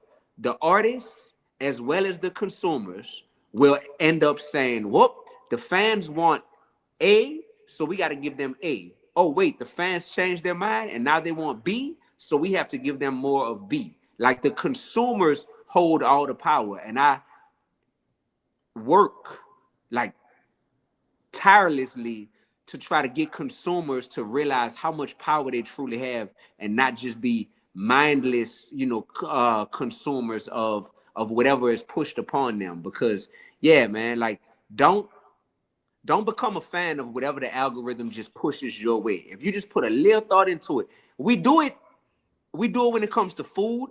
Like, we've gotten to the point where there's been a lot of mindfulness put into what am I actually consuming? What am I eating? I think I'll go and eat more healthy options. We do it when it comes to this one temple that I'm blessed with, this body. I only get one of these. Let me make it a point to work out more. Let me make it a point to get in the gym. We see this type of stuff in other aspects of life. And I just hope, pray, and work to make sure that starts to happen when it comes to the hip hop that we're consuming, instead of just being like, yeah, man, this is just what people are making. No, there is any type of music you could think of in hip hop. There is a niche where there are several high quality artists who are creating that type of hip hop. Oh, you want positive rap? Or you want Southern rap? Or you want religious rap? Oh, you want murder music? Oh, you want Nerdcore. I want more nerdcore. You got it. You got a bunch. Nerdcore we have the blockchain now. You know, nerdcore going crazy. Yes. Yes. So I feel like that's the consumer has that's such a great point. The consumer has such an uphill battle these days, though, I feel like, because of the algorithm, and because of like these tech oligarchs that are like actually base boosting the most crazy stuff, and consolidating media and buying power, but then also like our data, and just using that to like queue you up stuff that they know is going to keep you hooked. So it's really, I always worry about, you know, the undercooked brains, because I know my brain is even just like hijacked by it, but like the algorithm is so predatory. And so it's like, it is so true that, you know, the consumer has all the power. It just sometimes feels like such an uphill battle when the echo chambers are kind of like made around you first. And it's so hard to like peek over that and see like, oh, what's that over there? You know, versus like what's being served up to me. Yeah, I think we all just have to be the change that we want to see. You know, my late mother, she always used to say, "Actions speak louder than words."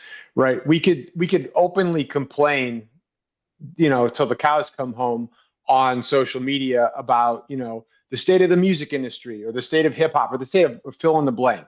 But ultimately, to Dee's point earlier, the actions that you're taking, which is to choose not to listen to certain artists or choose not to support certain artists, but also choosing to support certain artists whose music, whose mission aligns with, you know, your own moral foundation, goes a long way. And you know, we live in such a data-centric society now that it doesn't take long for a picture to be painted based on these data points, right? If there is a movement toward a particular subgenre or niche, that's where the money ends up going. But it takes a certain level of galvanization to occur first as a precursor. Elle, I know you disagree with everything everybody just said. I What you do. got? What you got? No, What that's you got? crazy. How You did got- you know that? Elle was sitting there for like 6 minutes waiting to say the exact opposite. What you got? I think it's not fair to put it on the artist. I don't think it's reading that's lacking. I think it's art literacy, if I'm being honest. I remember even down the second grade, we started with a clarinet. We learned the structure of songs. We learned different ways that people expressed ideas through music. They don't have that anymore. So I actually think it's more art literacy than it is English, because you can write a beautiful song without $5 words, as people say, even though I hate when people say that because my words be worth more than $5. But anyway, I think people don't understand the arts the same way. I think the same thing is true with movies. Like you said about the Netflix thing, they want you to just keep repeating the point in dialogue because nobody's going to pay attention to how imagery is expressing different ideas and how there's foreshadowing and all that. People don't even understand that. Like we were learning in our class earlier that a long time ago, a woman on a swing was like a sexually suggestive thing. Like it was like swings back in the day were the stripper poles of that time. So all of these different eras. Me too. When they started explaining, I was like, "Oh, because you're too free. The woman's so free and her dress is moving." Right. But that's, you know, that type of art. Yeah, that type of art. Like there's this one. We'll talk. That type of art, history, and that detail and that literacy.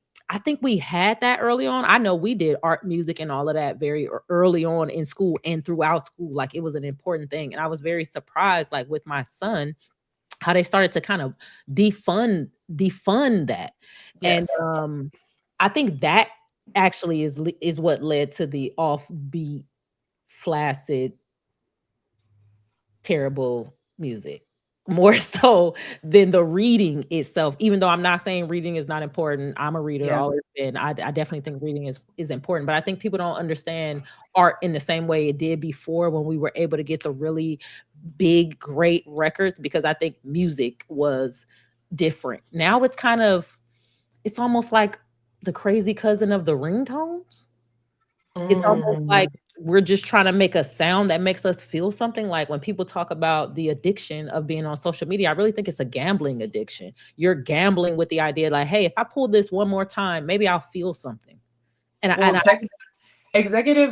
media executives and tech executives have admitted that they mirrored this slot machine when designing the pull and the endless scroll. Like that, like, that's what I mean. I feel like zooming out to a macro, like these tech niggas, when they really used to virtue signal as being like the good guys, and we recycle, and you know, we're technology and we're pro humanity, and it's not, I'm not anti-tech at all. Like, you know, I think that like tech and humanity should be working in harmony with each other. But the way that, you know, obviously late stage capitalism has exacerbated these tools that could be, you know, making our lives easier, it's ruining everything. And to your point of like, you know, public policy, like our politicians defunding humanities, arts programs, you know, ECE, K through 12, universal childcare, universal education. That's on purpose. Breakfast. And Breakfast. Hello? food in school. Oh, if I And were then breakfast, it then I wanna used do to it no be, more. you know, the red guy or the blue guy doing this, but now it's like an Elon Musk or a Mark Zuckerberg, like the tech executives that own, you know, how we communicate and consume and order food and book flights and all that. It's they're buying power now, and they are incentivized by having our eyeballs and our data on these screens longer. And so although there's like, you know, personal responsibility and stuff, it's like when you say like, don't litter, like obviously, you know, pick up your litter, but like the biggest polluters are going to be these Exactly. conglomerates, you know. So And you know, I that's want to say this real fast. I did a breakdown of Okay. a couple of years ago. I can't remember what the topic was. It was Wu-Tang. It was Wu-Tang. Oh my God, I can't remember what it was. But it's one of the projects that Mathematics put out. Mathematics was a producer of Wu-Tang. He also the guy who designed the W, and he talked about how in when he was going to high school in the 80s, you know, his older brother and cousins, when they were in school, they had music class. They got a chance to play the range of different instruments, everything that you're talking about. And then when he got there, they had cut the music program. The only thing left was just the band. And he didn't want to play in the band. So he said, so we just started beating on tables. And that's like how they started making beats, and that's how they really got into hip hop, right? They took out music in the schools. So he was literally beating on tables, and that led him to being a producer. But in that same piece, you know, it also talks about what's happening now, what happened at that point in time, because around that same time in that same piece, they were defunding music programs in Atlanta, right? And that's the music mecca for Black music at that point in time, right now still, right? So they were doing the same thing. And I looked it up, and in 41 of the 50 states, the highest public employee, the highest paid person in every state, in 41 of the 50 states, was either a football coach or a basketball coach, right? That's where we put all of our all of our importance and our resources. So of course things are going to get cut. You know, you got to pay. Wow. You got to pay whoever just won the national championship, baby. You got to get this NIL deal. This mug worth $7, $8, $9, $10 million a year. They bringing in the dollars. I hate that so much. My son definitely wasn't playing football. So you out of here. You ain't killing me in the middle of the night. But so kind of back to what I was saying, I think, okay, I feel like it's art more so than it is reading. But then I also worry about, it's like, I don't want to step on what Dee-1 is saying, because I think what Dee-1 is saying is important, it's influential, and it's a net that's going to catch certain people. And if they're already kind of open to that, it's almost like a come as you are type of thing. If your heart is already open to going that way, I think it's really important that Dee-1 is here to say these things, to pull these people in that way. But I also think some of the issues are societal issues that sometimes we easily put on the people who are kind of victims of this thing. Like, we may all be super deep thinkers where we're trying to think of a way to reorganize the world so that we can have different results.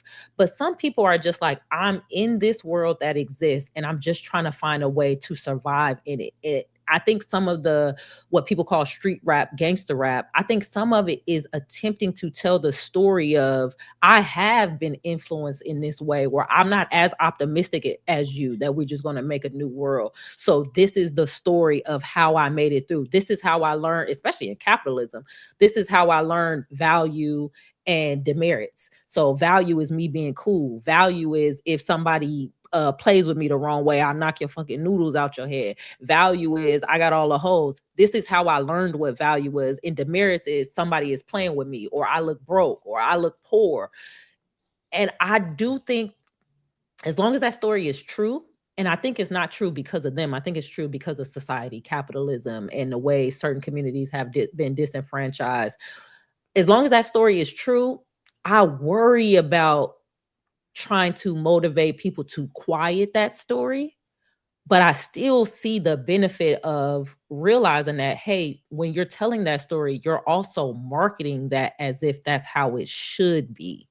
So I do think it's a balance of tell us your story, but also consider letting us know what worked and what didn't work. So that's why I just have a hard time with the request that I have for artists, except for go to art school and actually get some art literacy, because I would like to hear that story on beat. I'm sorry, I can't stand the offbeat shit. I think a lot of it is also copy and paste too, though, right? Because there's so many people that don't come from the streets. They don't come from any element of it whatsoever, but they get restricted into this language that we communicate with so easily, and they just regurgitate it. You know what I'm saying? Like the last 5 years, man, all this, what up, gang? You know what I'm saying? It's like, where did that come from? You know what I mean? And like, I see younger people, and I'm not about to like shit on younger people, but I see people, especially like in the content creation space and the limited language that gets used on streams. I think all of that like is a byproduct of us not progressing culturally, like intellectually. You know, it's just kind of like, okay, you did that. I want to get some bread. Let me go do that too. You know what I'm saying? And it's like the music also reflects the same thing. Like if 50 Cent got shot 9 times, I'm going to tell you I got shot 12. I ain't never been shot, but I'm going to put it in the story. I'm going to package it, and it is what it is. You know what I'm saying? And you could update that with whoever face you want to utilize. I got lit up on Call of Duty. Got right. shot up on You know Call what I'm of Duty, though. For every 21 Savage, there's a there's an Ian, you know what I'm saying, who talks the same language, but Ian is not from that. He's like from way around somewhere else, but it's like that's the ticket to get into the music industry because that's what works. So I'm gonna do it. I'm gonna make it sound, I'm gonna get around, I'm gonna find me a bunch of people to be my squad. We're gonna look the part, but then it's not authentic, you know what I'm saying? And it gets tougher to, you can see through it, but once it's popularized to that degree, it's like, who is authentic? And where's the value in the authenticity? Because the person who actually lived it is like, man, that's really my life. And a lot of times it ain't the rappers. Right. You know what I'm saying? So then they feel in some type of way. And they like, shoot, well, let me go rap my life. And then it just becomes this kind of black hole of the same old. And it's like, all right, if we do have the so-called deep thinkers and those folks, we do still have to, what y'all have been saying before, we got to support those people. I myself sometimes look at it like, all right, we all love Kendrick Lamar, right? That's pretty unanimous. But at the same time, when you meet somebody that also kind of comes from that ilk that can do certain things that are similar to that, you say, well, we already got Kendrick. Get out of here. Yeah, that's ridiculous. But it's like, that's what we do. One second, pause. Because we do that. I don't know if we do that. I think we don't like copycats. Kind of. I feel what you're saying. Go ahead, Dee-1. I think that we love to over intellectualize some of these convos. The reality is these Negroes are lying in their music. 98% of them that are rapping about, if we had like a lie detector that went every time somebody lied in their music about killing somebody, about the females they didn't slept with, about the dope they didn't sold, like it would just constantly be it would just go off endlessly. People are literally blatantly lying and over exaggerating, and it is the norm. And watch this, even if you did sell dope, even if you did bust a few shots at a certain point in your life, the totality of your life experience has consisted of so much more than just those isolated moments or periods of time, that it is an intentional decision to say, I want to laser focus on the 6 months that I sold weed, or the one time that I got in the car and I went and I bust 3 shots off, you know, and it didn't hit nobody, but I bust 3 shots off out of anger. And my little hand meat got stuck in the trigger. I really didn't know what I was doing. Exactly. Or I shot myself. Got stuck in the trigger. 1 second applause. So even that is such an intentional decision to say, I want to laser focus on those moments of my life and build a whole brand and a career around that, and ignore all these other sides of who I am, and not talk about, you know, the other experiences that I've had as a human, which far outweigh those. It is an intentional decision. To Jay Nolan's point, it is so often copy and paste. Absolutely. It is something to where then we make all of these excuses for it, to where it's like, nah, well, you don't know what these people been through, and we gotta, you know, like to Z's point, and I'm just bringing it a full circle to Z's point, the labels are not making these artists have to rap about these topics. They are not saying, hey, here's the script of what you need to say in order for us to sign you. No, it's the artist looking at, man, I know people who rap about these things who are in proximity to me and they have become successful. So maybe I'll just copy and paste and be a version of them. And everybody is trying to be everything except for themselves. And it's because people are looking at what is going to get me on. Not enough artists get into the game with this mindset. God gave me this gift. I am going to maximize this gift, use this creativity that I have to make something beautiful and make something authentic. If I surround myself with the right business people, or I have enough business acumen to where I can turn this music into a career for myself full time, then hallelujah, that's amazing. But if I can't, because it's not guaranteed that just because you're a great rapper that you are entitled to being able to make 6 figures a year off of that. No, the rap game don't work like that. It's not that you're entitled to make $1 million a year just because you sound like Kendrick Lamar and he makes over $1 million a year. No, if it gets to the point to where you're creating dope, authentic art that is making this world a better place, but you still have a 9-to-5 as a middle school teacher or as an accountant or as a nurse or something like that, that is okay. Until we get to the point to where we say that is okay, what's going to happen is people are going to say, nah, F that.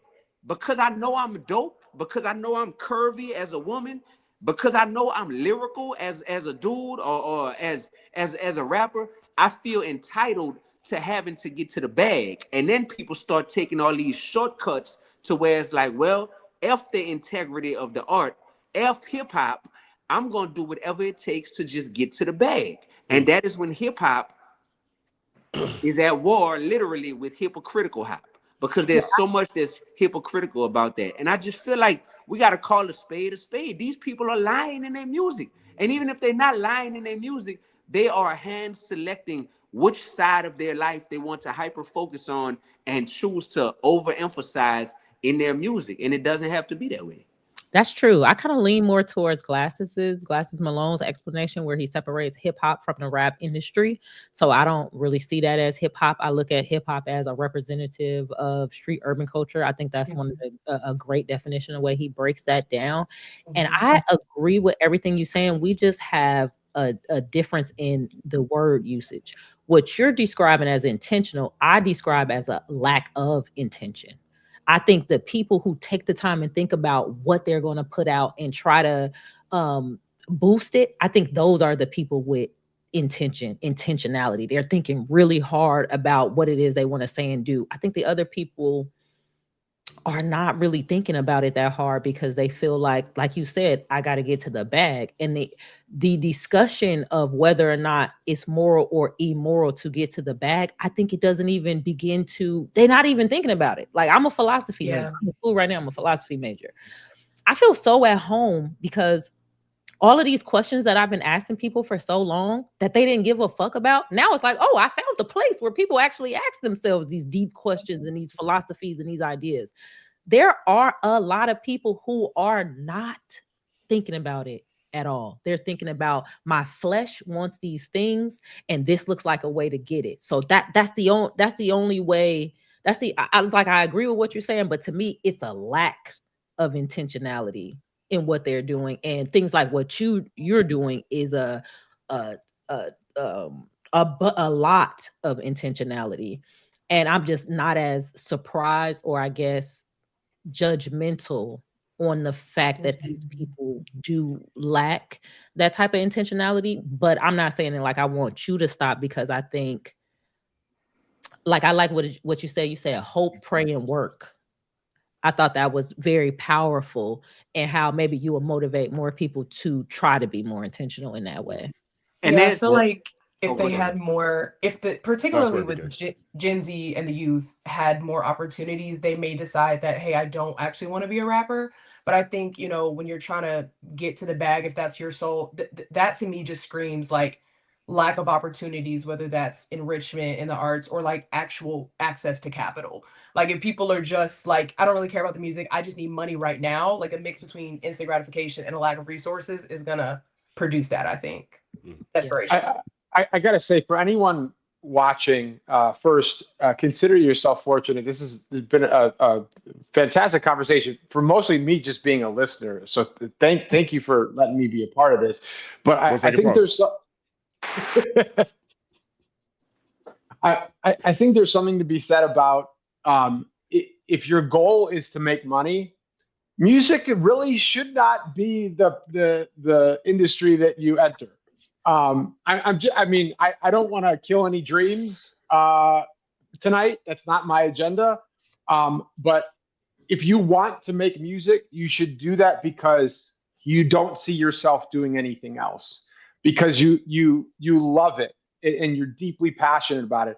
If you want to make money and support yourself and your family, go into the trades. Shopify. There are a million other ways to get that bag. Yeah, go work at a bank. Go work in the business of selling money. Well, you got to still make it cool. It's like Shopify. You could be the janitors who work at a bank make more money than the rest of the janitors. Another point. There's a role for everybody. And half the rappers. Justin, another point I think is really important to touch on is, a lot of our favorite artists have admitted that at the very beginning of their careers, they emulated others. And I think that that's a very natural behavior, is to see who is moving in the marketplace, what artists have people gravitating toward them, and to believe that that is the best path forward. And then the hope is that you've garnered enough attention, and then over time, through learned experience, like just by being a living, breathing human being on this earth, that you gather enough experience, and then you develop a voice of your own with your own story to tell. But that doesn't happen instantly. The problem is that there's no one shepherding this younger generation. And so everyone's just tasked with figuring all this shit out in real time. And back in the day, you would get signed, and the development took place behind closed doors. And so you were able to figure out who you were supposed to be as an artist, and what your voice sounded like, and what the story is that you wanted to share with the world, but not in like an unfinished demo-like format. But now the cycle has sped up so much so that we're getting more demo-like, unfinished, undeveloped works being put out into the marketplace for the sake of content. And what ends up happening is these artists are being unfairly judged for it. Now, look, they have agency. They can pick and choose what they put out into the world. But I think it's important to highlight that it's a product of the time in which we're living in, just like anything else. That is such a good point. Oh, 1 second block. We've run into the 2 hours. We've run into 2 hours. We missed the whole topic. We didn't even talk about the Grammys. The Clips will win. Kendrick will win. Okay, that's the conversation. And Olivia Dean will probably win Best New Artist. Yeah, I think so. What do you think? Nolan, what do you think? I know that you have some of my favorite takes on this whole space. What do you think about the Grammys? Who do you think? Who do you like? Do you like Kendrick? Do you like Clips? Do you like Tyler? You like Mutt? Leon Thomas said, "Baby, I'm a dog. I'm a mutt." Love that joke. Honestly, I think that Kendrick is gonna take it. You know what I'm saying? I think that the Clips are strong contenders. I think the Clips are like the people's champ coming out of last year.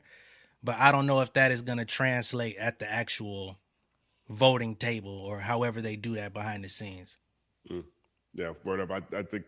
I think you made some good points there. What do you think, Dee-1? Have you thought about the album of the year category? Man, Taylor Swift. I don't know. I don't even know. Who She's not up for any. Oh, is she not? All right. I'm about No, to she say. missed the deadline. I'm going with Taylor every time if she's nominated. Wouldn't that be crazy? Not nominated and still figure out a way to win? Right. Only Now, Taylor. Only Taylor. Only her. Who's nominated? It's Kendrick, Clips. Who else? Tyler, Leon Thomas, Bad Bunny. Oh, Lady Gaga, Carpenter. Oh, yeah. Yes, Sabrina Carpenter and Justin Bieber. I think Kendrick is gonna win. I just think Kendrick is gonna win. Yep. Mark my word. And that's not because he shouted me out in the song. I just think Kendrick is gonna win. There is a scenario though where, because of the voting blocks, that because Clips and Kendrick are both nominated, that they actually take votes away from one another. Right. To one another. Yeah, and I think that's a high probability. And for two reasons. I mean, you also have Tyler in there. And then you also have Leon Thomas, right? And that's an R&B album, but it's got a lot of hip hop in it. And so those are four people on the same side of the house, right? And then you also have no country, which is actually a benefit because country generally votes in a block. Country just like, oh, this is ours, right? Yep. Hip hop is divided by 4. I actually think this is a really good year for, I would personally I would love it if Clips won or if Kendrick won. I think either one of those is an incredible story, right? But I look at this could be a Bad Bunny kind of year. I think the narrative, the story around it. He is one of the biggest artists in the planet.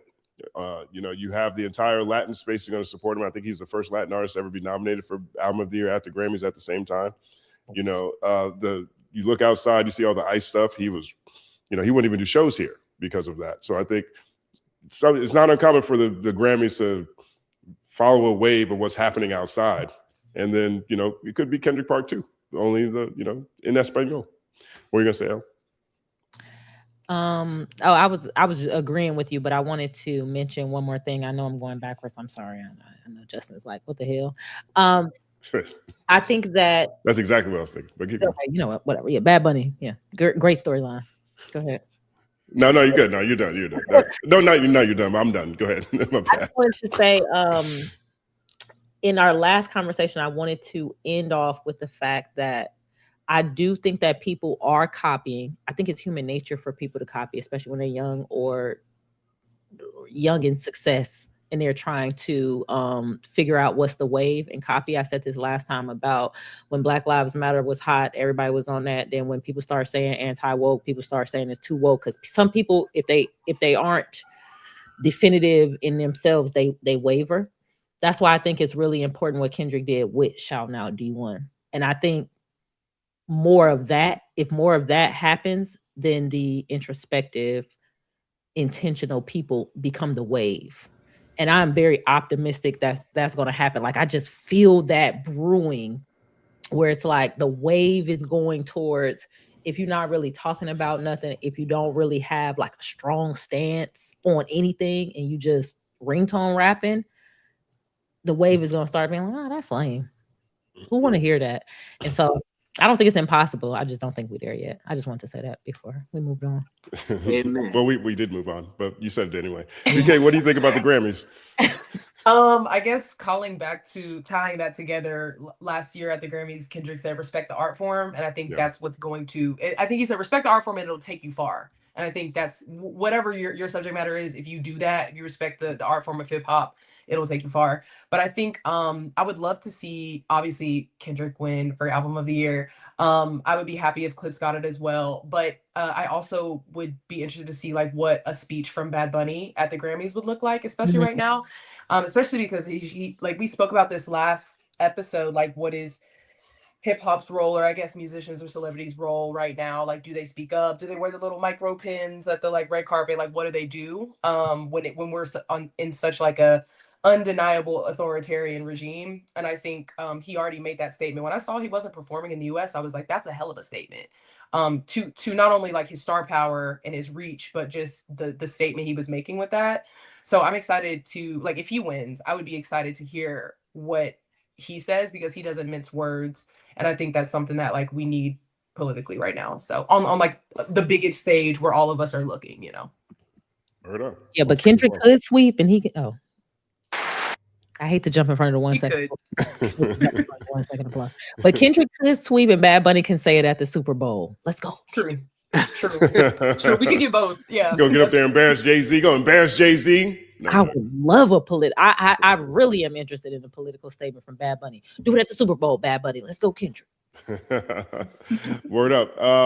Yeah, I almost say thank you to everyone for joining this panel. Thank you to everyone who's been rocking with us. That concludes our main topics. I want to give everybody an opportunity to shout out whether everyone to shout out, or give some closing statements or sentiments before we move on to the super chats. There's a couple of super chats here that I'm going to get to. I have an off super chat question for Dee-1 that I'm going to get to in a second. But yeah, open floor. Whoever wants to start. I'm not ready to leave yet, so I don't know if I'm ready.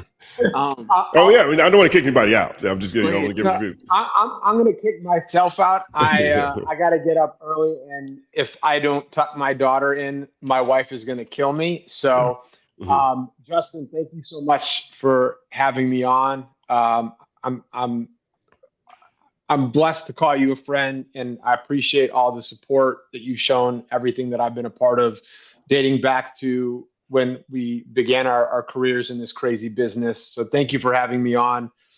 Thank you to all of you for just a wonderful conversation. And for anybody who is not already using Audio Mac, give us a try.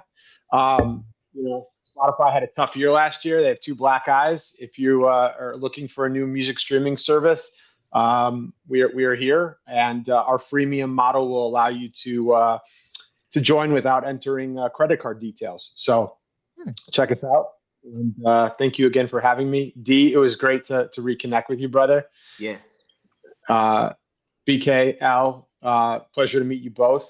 Thank you for the kind words. I will be random questions. That's good. And Jay, great seeing you as always. Word up, man. Class act. Thank you again, Z, for everything. My brother. 9-second applause. Good night, everybody. Before they try to beat up on him, he said 2 black eyes. Yeah. He didn't say 2 black guys. He said black eyes. Hey, yeah. All of us thought the same. When he said it, I was like, same time. We all thought the same thing. Yeah. I know. I corrected myself. Like, 2 black guys. I didn't know this side of you existed, bro. I don't think that's not Z. No, right. Spotify did have a rough year. He means 2 black eyes. That makes more sense. Yeah. That would be pretty funny if it went the other way. That actually would be a whole nother story. Like, you ain't losing yet. What the hell you mean by that? I want to thank everybody as well tonight for logging on. I see it's basically like 1,000 people in this thing. So to just think that these type of ideas are being exchanged and these points of views are being consumed, this is powerful, yo. This is why I truly say that a shift is happening right now. It's absolutely happening in real time. A shift is happening, and don't get left behind. Don't get left behind. I'm not sure if you're about to leave it yet, real quick, but I want to ask you this question. Someone asked me to ask you, since you're going to be on here. They wanted to know, what do you think about Watch the Party Die now, 18 months later, given all the things that we've seen that seem to be in the direction of a shift? What do you think about that song and Kendrick's predictions at that point in time, being someone who is named on that song?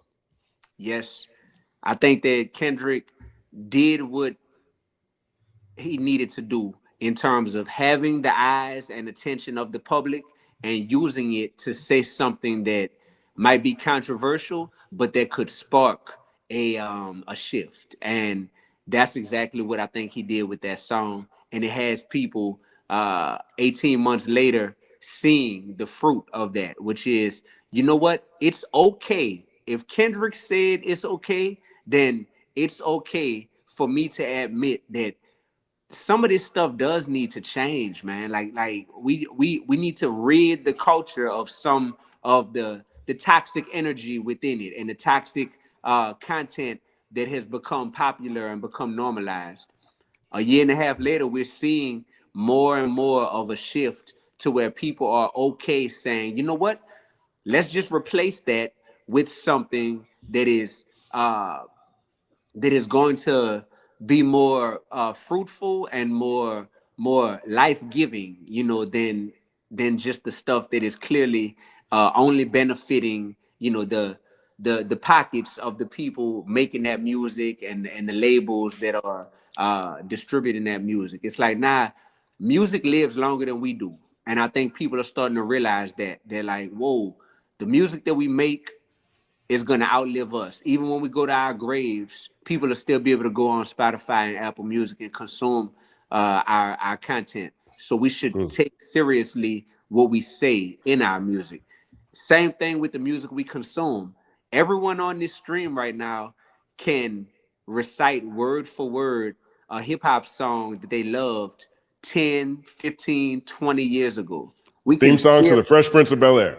yes, so we can still recite the words word for word to songs that we consumed 2 decades ago. That is proof right there of how powerful hip hop music is. So I think it's absolutely just a testament to the fact that when Kendrick said "Watch the party die," it's just people are starting to say, "Yep, he wasn't crazy," and that's Right. it. And I'm happy. Well, I have one more question. This one comes from my cousin, who's a big fan of yours. And he's also a big fan of Youngboy. And he said, ask Dee-1 what he thinks about Complex saying Youngboy is the best rapper of 2025. And how does he feel about that, given that both of them are from Louisiana? Right. So I think that Complex is in the business of getting clicks, getting views, and stirring up conversation. I think that when they make a statement like that, they know that the word best is very vague and can mean a lot of different things. So if they're talking about the hottest or the most successful touring wise of 2025 or one of the most streamed artists in the entire world, obviously Youngboy fits the description, and that's an accurate statement when it comes to him in 2025. When they say best, I think that word is so subjective that it leads to exactly what your cousin did, which is it leads to barbershop conversation of people debating and arguing, is this true or not? I personally would never crown somebody as the best rapper of a particular year if my standard of best is something to where that person is, oh, to Elle's point, they're aware, like they're cognitively mature enough to where they're aware of the huge platform they have and the huge influence they have. Number one, they're aware of it. And number two, they take that awareness and they use that platform intentionally to say, hey, I'm trying to make this world a better place, and I'm trying to use my influence through my skill set and through my music. I'm trying to use my music to speak life into the world and to build up our community, not to tear it down, not to glorify a bunch of negativity. That is part of my personal criteria for what I consider best. And so I can't give that to Youngboy for 2025. You know, not even to knock him or to fault him, but I just I don't see him currently being, and I root for the little brother. I root for him. I'm really rooting for him. I don't see him currently using his platform or his skill set to make music. And I just listened to his album that he just put out, Slime Cry, by the way, all 30 songs while I was cleaning my house. So I stay tapped in. Like, what's he talking about now? And he not in the space currently to where he's trying to use that immense influence and that immense skill set to make music that is more life-giving and more edifying to our community, you know. So yeah, so that's my thoughts on it. So you know, I just, yeah, and I'm gonna say this too to your cousin. It's rare that offer up my opinions on younger artists because, to Elle's point, I think that I have a song on my album called OGs versus DGs. And we all know what OGs are. OGs are elder statesmen and elder stateswomen in the culture who you look at as pillars. Those are examples that should be followed because, man, they're the blueprint for what it looks like to be successful and to be a change agent and whatnot. That's OGs. But DGs, that's a term I created, and that stands for disappointing grown-ups. And I think that we have a lot of DGs in the culture, a lot of disappointing grown-ups.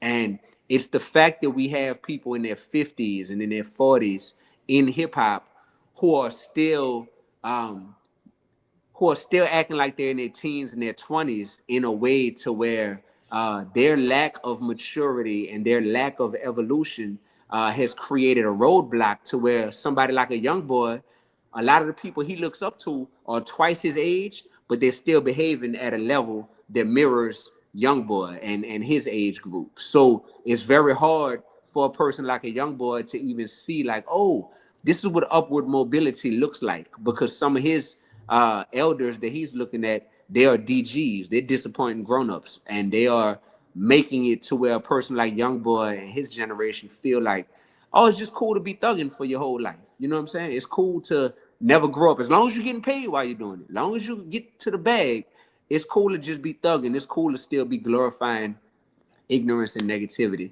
And so that is that's how I feel. I feel like that's who needs to be held accountable is the elders in the culture, more so than the young boys of the culture. But I do recognize that the young boys of the culture have a lot more influence in real time than a lot of the elders in the culture. So it's kind of like I'm never trying to point a finger at the young brothers and sisters, but at the same time, in real time, they are in the prime of their life and the prime of their career. And I just be praying like, man, bro, what if y'all just got bit by that bug that said, oh, I'm gonna use all this influence and all this power to go ahead on and make the world a better place, you know, partially through my art. So that's me personally. And I got one question. I know he like, God damn it. He's like, what? He's like, I'm on East Coast time. Yeah, you ain't that sleepy. All right. I was thinking about what you said about the consumers, the importance of the consumers. And then I thought about some of the last couple of rap concerts that I went to, even some of them that are negative rap. Consumers do not look like the artists themselves. So what are your thoughts around all of these communities that don't have to bear the brunt of that negative imagery that gets put out, being the ones who support and pay for and actually make a place for these people to feel like this is the right thing to do? Like you say, you getting money for making this negative rap, but they don't always necessarily get the money from us. Like you'll see a lot of people who do not look like us are the ones who don't notice that the shit is offbeat and ain't even really a great song because they really just want to hear the drama of it all. So what do you think about those consumers and how much weight do you put on them? I tell my white students in my college class that I teach that is selfish on their end and that's predatory on their end if they are active consumers of music that's coming from young Black artists who are still dealing with trauma in real time, who are still trying to, you know, heal from a lot of the wounds that they had inflicted upon them in their childhood, just growing up in the hood and everything. And if you are in a position where, as a white consumer, where you say, or just not Black, period, and you are like, this sounds cool, I'm gonna listen to this, I'm gonna memorize this, I'm gonna support this actively, knowing that this is the furthest thing from my reality, and I'll never have to be in the mix with any of this type of content in a close and personal type of way. I tell my white students all the time, that's very selfish on their end, and I want them to feel bad and feel guilty about that. It feels predatory, and when they think about it like that, by the end of the semester, a lot of them end up feeling differently about what it is they're consuming. I do put the onus on them for sure to do better as a consumer. Like do better. Like y'all know that y'all parents would absolutely cringe if they ever felt like you, Lord forbid, you were being actually influenced by these artists to want to be more like them. Like y'all parents will go crazy and throw a hissy fit. So yeah, I do think that that is the part of consumerism where the term for it is consumer activists. My goal is to turn all consumers into consumer activists, to where you're consuming something, but recognizing that, hey, I am wanting to consume what I would like to see more of in the world. And that right there, that is such a powerful place to be as a consumer. I want to consume, I want to be entertained, I want to have fun, but I want to not have this cognitive dissonance to where I know one thing to be true, but my actions are showing that I'm supporting something different. I want consumers to be to where they are having fun, they are being entertained by great music, they're going to concerts, but it's the type of content that reflects what they want to see more of in the world. Thank you. That was a great answer. See, you had time to answer my question. Look at that. Only because it's you. You heard me? Only because it's you. So you guys shared terrible pizza together. Yeah, Yes. exactly. We got history. Terrible. We got history. But I just do you want to tell everybody when your Kendrick collab is coming? Black Diamond wanted to know. Yeah, yeah. So Justin let the cat out the bag, but Dee-1 and Kendrick Lamar got a song dropping in 2026. So y'all stay tuned. That's called speaking it into existence. So as of now, we don't have a song. but one second applause. And Tomato for the pump fake. That was me. Right. That was me. You know how excited everybody got? Everybody Yeah, got excited. right. My hezzy game strong. The hezzy game crazy. You manifest that, King. Manifestation strong though. You're right. Yeah, but I do currently have collabs out with my man Boosie, with Project Pat, with Juvenile, with my man Fredo Bang, with Pastor Mike Jr., with my little brother Lareezy, with La Russell, with BG. Yes, and these are songs that are already out. So if y'all just getting tapped in tonight, go tap into my music. The most recent album is called Hipocritical Hop. So check that out. That's my 14th album of my career. Man, definitely I'm on YouTube as well. So all these people that y'all are already on YouTube, my YouTube channel is Dee-1 Music, the same as my Cash App. Just go hit subscribe right quick, and all of the content that you heard me speaking tonight, you'll get a lot more of this on my channel, as well as the music that I constantly drop. So please make sure y'all tapped in. And other than that, it's so much dope stuff. It's so much dope stuff going on right now that I don't want to like speak about some stuff until it's all the way inked in, locked in, and happening. So maybe I'll come back on the show at some point. But then also, that's why I'm saying follow me on socials, Dee-1 Music, tap into the YouTube, just because you'll see, you'll see, absolutely. And life is great. God loves all of us very much so. So I'm thankful that, that we got to share this moment in time, and we are all integral pieces to a bigger movement and a shift that's happening right now. So thank y'all so much. I love each and every one of y'all. Jay, salute to you. Elle, shout out to you. Let's get some pizza. BK, shout out to Shreveport. That 318, you heard 318. That Polk City, you heard Yeah. 50 Cent. Shout out to Southern, 50, man. Anyway, shout out to that. 50 Oh, Rose Lee. Right. And shout out to the freaking company, man. God, dog. Shout out to my man, Justin Hunt. Boy, I'm so proud of you, bro. Like I think we met in 2011 for the first time, bro. You gave me one of my first interviews in New York City, bro. Just to see who you are, your consistency, and your elevation is all very much warranted and very deserved, bro. I'm very proud of you. And everybody that's on here right now, like, we can't make this happen without y'all. Y'all are the consumers. The consumers hold more power than the creators or the commissioners. So shout out to all the consumers out here, man. And love and respect. Yeah, this. Word up. Dee-1, the one and only 9-second applause.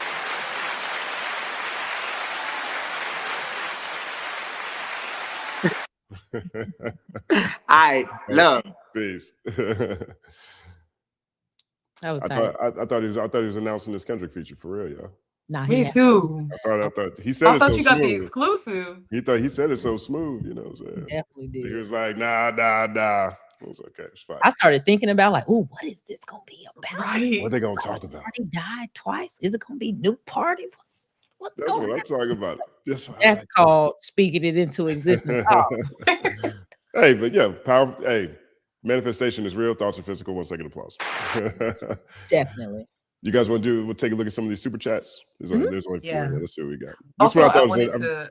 Oh, My sorry, bad. I wanted to thank you for asking him your cousin's question about Youngboy, Yeah. because I was fighting the urge not to bring that up to you to talk about, because I know it's much to the chagrin of the chat that like I fuck with Youngboy and I've been a fan, but it's like I'm from Louisiana. I went to school in Baton Rouge. That's where he's from. So it's like the way it was just integrated. Same with like Wayne being my favorite rapper growing up. It's similar, but I liked his thoughtful answer about it and not just kind of waving him off as like destructive, because that is a big thing. Like Baby is on tour with him and has been a mentor of him for a while. And then like in his latest music video, he's like, Baby's the one holding the gun. And he's like 60 something years old. And you're like, damn, like it is true that like the OGs aren't OGs. And it's like, I know Brene Brown recently said, like, we can't just shit on Gen Z if we're not shepherding them. Like we can't, like if we're not teaching them the things.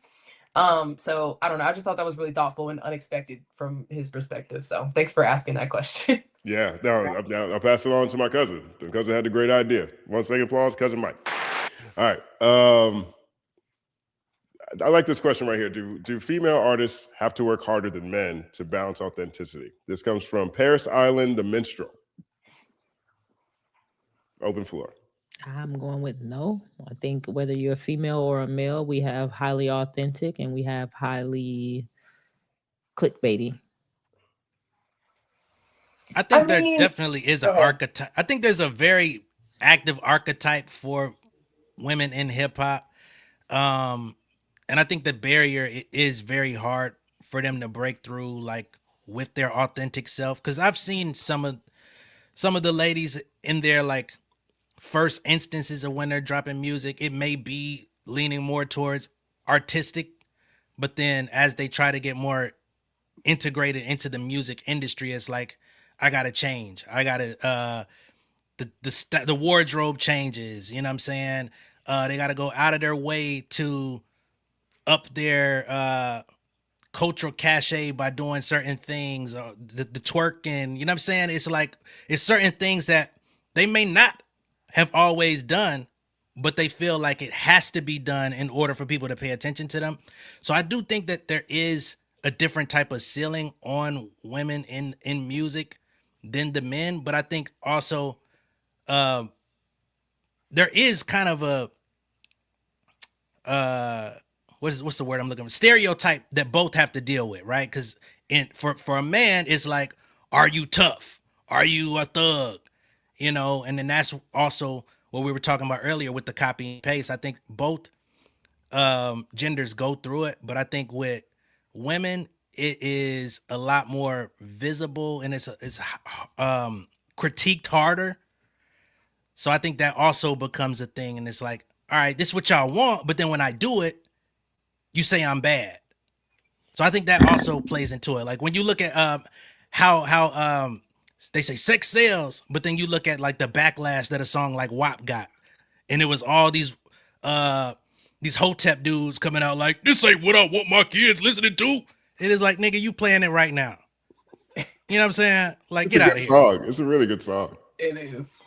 I think like obviously I'm going to speak from like a systems theory perspective. Like structurally, misogyny and sexism exists. So yeah, in a patriarchy, whether it's in the workplace, in corporate America, or in the music industry, women are going to have to work harder. I mean, there was a whole narrative around Nicki being the only girl, it being the only woman in a field full of men, and she had to fit a particular archetype. She came out and said she felt like she had to get the implants because she was, they were like, you would really sell if you did it this way, and this idea that there could only be one at a time, until, you know, Cardi B, people argued that, you know, Nicki was there, but then Cardi B kind of opened, you know, kicked the door open, you know, whatever. And then all women kind of flooded through. But then, you know, the no names, the Tierra Wax, the Rhapsodies, they don't get as much, I don't know, play as others. But then also, yeah, like if a woman loves to twerk and a woman loves to get tricks and that's her authentic self, then people are like, no, boo. We don't want that. You're a whore, you're a slut, you know? Right. So I think there's kind of a balance that women have to make, that maybe men have to, but the bar is a little bit lower, I think. Yeah, I'm still rolling with my no. I think that female artists, I had to hesitate because I had to make sure it was a noun after female. Female artists have to work harder in general, but I think just if we're focusing on balancing authenticity, I think maybe definitely all rappers, maybe not all artists, but all rappers, I think, have a even battle with themselves. Like, do you want to do what's hip? And it could be different. It could be different for different types of men, just like it's different for different type of women. Do you want to do what's hip, or do you want to do what's authentic to you? And I think just because it shows up different, I think it's still the same thing. But maybe I'm misunderstanding the question. I made it specific to balance authenticity, not just female artists in general. Of course, female rappers have it harder, obviously. But Yeah, I mean, I think their authenticity. But I don't know, even within their authenticity, I think, like, even within the context of the question, authenticity on a woman, I think respectability is more reinforced, which can stifle authenticity when it comes to women. And I do think that bar is higher. That's valid. Yo, Paris on, you want to drop a follow-up in just a regular chat? Yeah. And one of the mods, if you could highlight it and let me know so we can see what we're talking about here. Because question. authenticity is a hell of a qualifier for this. And, you know. And what do you mean by balance? You mean like being authentic versus success? Like, are we balancing how much bullshit we gonna add to our like what? Give us context. Yeah. But fascinating question. It sparked a debate within a debate. That's hard to do. It's hard to have, like, you know what I'm saying, a world within a super chat. I like that. All right. We got big. Oh, 1 second applause to you, Paris. All right. So Big Biz Grizz 777 says Rocky's strength has always been his way to world build through true aesthetic, color, sonics, visuals, and packaging. That's why Tyler and him are one of a kind and work so well together. Versatility builds legends. Kenny too. I just think that, yeah, I agree with everything you're saying. I also just think Tyler is an artist that's willing to go deeper into topics, and he's grown in that direction.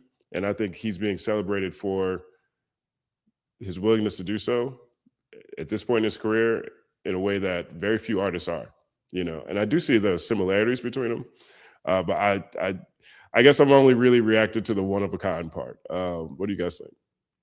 Absolutely agree. I like the idea, the versatility builds legend. That is going to be, I feel like, the key to anybody having that longevity or that, like, mainstay. And man, Tyler, he's going to go down as one of the best for that versatility. Every single project, he just is like, okay, I'm done with that. Now I'm going to dive deep into this new endeavor. I feel like Rocky did that and was rewarded for that this album. Like, that you could hear kind of a punk rock song and then a soft rock song and then a classic 2014 like ASAP song. So that was definitely iconic. I'm torn on this ASAP Rocky album. I didn't talk about it too much in the beginning. You know, I like it. I like that it exists. I think it's value added to streaming platforms. I don't always feel that way. Sometimes I feel like, yo, this album probably be better on the hard drive. You know what I mean? But this one is not one of those projects. And I think it sounds immaculate. And I think it does take me on a journey. You know, I just, I think that the sequencing is kind of weird, especially towards the end. I think that, in a way, it still feels like the same Rocky, and I'm someone who likes to grow with artists, and I think Z made a great point because it does remind me of testing quite a bit. And one of the questions I was asking myself was like, have I changed? Has the market changed? Environment changed? or what is it? Because I still do like this project better than Testing. You know what I'm saying? Like, I think it's probably a second or third best album, you know, but at the same time, that makes it the middle, the bottom half of his catalog. You know, it gives me a weird vibe. Am I being too critical? The tallest midget theory. It feels like that. I thought that was very profound what he said, and I had never thought of that, because I hope we're referring to the same thing when he said, before we had A&Rs, we had people to build these people up, and there's a lot of songs you wouldn't even have heard until they were solidified. And he's like, y'all are kind of in the studio, y'all kind of hearing stuff rough cut, and I was like, dang, I'm sure if I heard some stuff that Jay was working on, I would be like, get him the fuck out of here. I thought that was very poignant. Do you think you're being too hard on Rocky? I don't know. I don't think so. I don't think so. I mean, I know that I enjoy it so much because I am a ASAP Rocky fan, and like in some of my formative years, like I was listening to him, and I liked that after so long. I was like, oh my God, that's old Rocky. Like, but it didn't feel like it was overly nostalgic. But I don't know. I just may have more buy-in. Even from someone that is a fan, I don't think that's too critical, especially on the sequencing tip, because I did find myself kind of, rearranging as you do when you pick your faves and you kind of jumble them up. But so, yeah.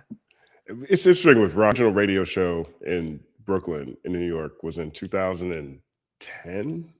I hosted a Brooklyn Bodega Radio, and it was a weekly radio show every Friday. And maybe 5 months, 6 months in, we created something called inbox sessions.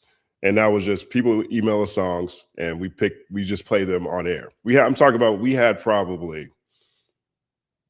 8, 9 listeners. It was my mom, cousin Mike, 3 people I didn't know, and then the other people in the organization, right? That was basically our listenership. So we started inbox sessions so we get more people, new artists promote. Oh, okay, whatever. And so that blew it up. Like, that actually how the platform blew up. But the third inbox session was from a young kid named A$AP Rocky. And it was the third one we got ever. And so this is in Brooklyn. He was uptown. So I've been covering Rocky for a very long time. And I'm a long time A$AP Rocky fan.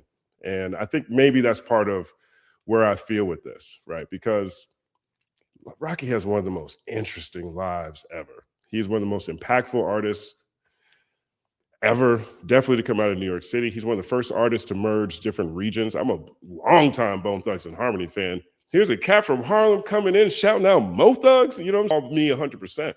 We tried to get him at the Brooklyn Hip Hop Festival that year. Scheduling didn't work out, but I've been covering Rocky for a long time. And, I think perhaps that's what it is, because I do feel like while I think almost it feels to a degree maybe too familiar for me, and not necessarily with the packaging, the music, and the whole everything, but in terms of what he's talking about.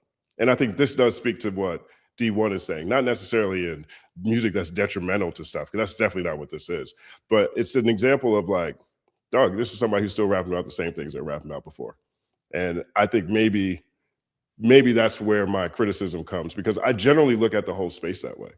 I look at, pretty much like all my favorite artists, or find other things to rap about, ways to connect with life, or the lives or the things people are going through in life, and they beautifully articulated in multiple different ways or presented however they do it. And I so badly want A$AP Rocky to be something I possibly thought he was going to be, or something I wished he would be for so long. You know what I'm saying? And that is a me problem. Like, I can't be putting my expectations on other people. I should just accept who they are after a certain point in time, I think. Well, so then you liked The End? Like, you liked the song The End, like his last, like, I appreciate it. Yeah, I like that one a lot. Was kind of doing a little bit, or venturing into that. It was very nihilistic and dark, whatever, Right. which does reflect kind of the state of the world in a way. But maybe, like, is that more of the direction you feel like, oh, I feel like that's inside of you and you could kind of go there? Or, I mean, at this point, I think, generally speaking, it's not necessarily a particular place that I want him to go. Like, I'm not saying that he needs to make a whole album of the end and maybe just do one punk rocky. I'm not saying that. What I'm saying is, like, I left feeling the feeling I left with this ASAP Rocky album is a feeling that I've been basically feeling in diminishing returns since Long Live ASAP. Right, Long Live ASAP to me is like, that is where I thought he was about to go crazy in terms of things he was willing to talk about. And because there's so much other stuff. This man has been pardoned by Trump. You know, who did he meet in that jail? Who did he meet in jail in Sweden, Switzerland? There's got to be something crazy in there. Yeah. What was it like getting out? He's one of the few people that didn't come back and just, like, you know, all of a sudden kiss the ring. How did he get away with that? You know what I mean? Like, this dude is Ferg dropped ASAP. You know what I'm saying? The whole ASAP is emotionally where we tied. You know what I'm saying? Like, there's just so many different stuff. Like, the way he throws around the word bitch is really weird. It's really interesting. You know, like, it's Rihanna's a bitch, was not a bitch, was my bitch, was this bitch things, but then he'll show up outside and he'll beat somebody up for disrespecting a woman. You know, like, all these things, like, there's just like this, there's so many things I think are amazing, you know, things to pull from. And perhaps that's just an expectation I shouldn't have on him. You know what I'm saying? That's a fair point. I'm sorry. That's a fair point. But it makes me wonder, although we enjoy to watch a story evolve, is there ever any benefit to just a product staying the same? Like, I'm trying to think of, like, a product I want to stay the same forever. Like, I guess like a drink. A Frosted Flakes, right? I want my Frosted Flakes to taste like the Frosted Flakes from when I was 8 years old, still. Right. Consistently, and when I'm 80, I still want the same Frosted Flakes. So is there any value in having a consistent product where it's like, no, we don't have lemon Frosted Flakes, even though that shit sounds delicious? Damn, I'm sorry. I think you know, I'm always reminded of this conversation I had with Scarface. And Scarface, for 1 second applause. It's so awesome having, like, some of your heroes be your friends sometimes, you know, be like, "Yo, what's up, bro?" Yeah, you did that smooth, like, you mean Scarface? Right, yeah. So one of the things Scarface always says, he says that he makes the same album all the time on purpose, right? And the reason he does that is because he understands and he realizes that when people fall off, it's because they tried to switch it up. You know what I mean? And so I think the thinnest slice of having success when you switch things up, you know, is part of it. Either way, I think what it is you're tapping into, like, the tried and true core audience of things that people love about you, you know. And I think it keeps, in my mind, I think it keeps you closer to nostalgia, which makes your new projects sound like the projects that people loved when they had disposable income. But I mean, what do you guys think?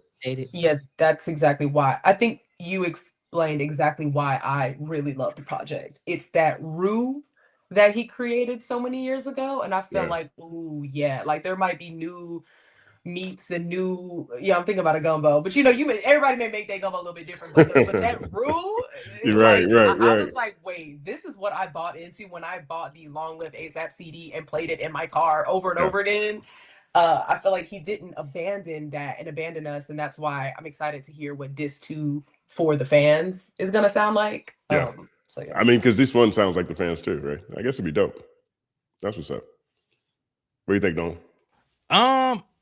I feel like I kind of agree with the idea of, like, being able to recreate, not fully recreate what you did in the past, but I feel like there's certain artists that they go off and they experiment and their core doesn't always rock with it. You know what I'm saying? Like, I remember looking at Rocky during the testing phase and I was like, I ain't with it.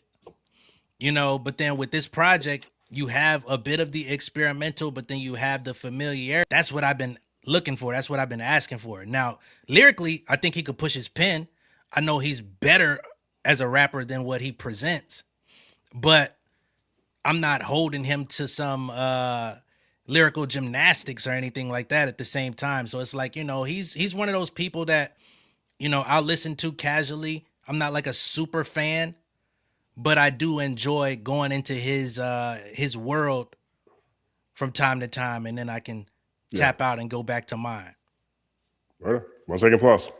And I'll add to that, like another artist like Wiz Khalifa, right? Like I remember the first time I heard Wiz Khalifa on a trap beat, I was like, bro, what you doing? You know, like that's not you.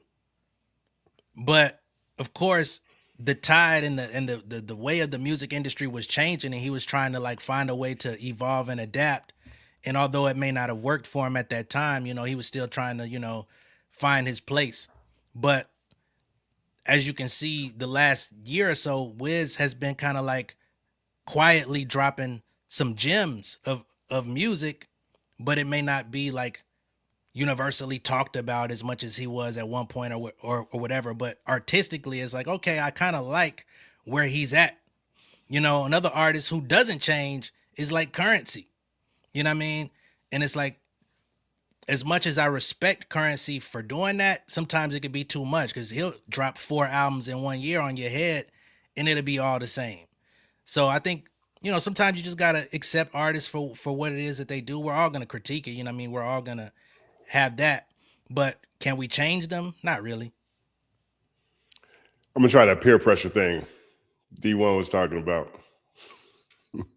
Yeah, the pressure on everybody. He's a consumer peer pressure.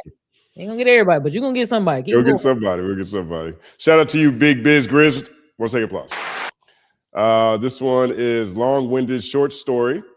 Shout out to you, Long-Winded Short Story. Says, regular viewer of all things company, man. Really happy to see Jay Nolan. Love your content as well, brother.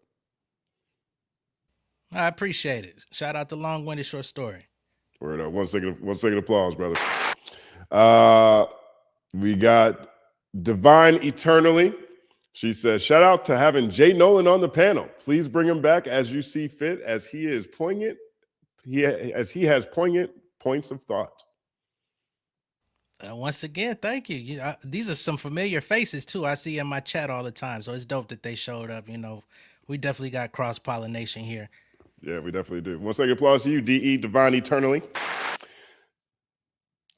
The like Mrs. K. The Mrs. K says, shout out to Jay Nolan. Your new music video is fire. All right, well, shoot, since we taking it there. You want to bring it up? My new music video, The World is a Ghetto, is out now. It just dropped yesterday, actually. And of course, it's inspired by the original by War, but of course, expressing what's going on today. Looking at the world and all of its craziness and all of the civil unrest and inequality and all that stuff. So I just wanted to make a song that reflected the times. I felt like I was sitting around kind of waiting on someone else to do it. And I was like, it's not happening. So let me drop this. 1 second applause. That's dope, man. I'm gonna check it out. I haven't watched it yet, but I do the Company Man show every Monday it's my members only live stream. I know I'll react to it in there. Take a look at it. I'll send it to you. Appreciate it. That's what we got. Wait. 1 second applause to you, the Mrs. K. Okay. TX Mondo. Doesn't art literacy and reading literacy go hand in hand?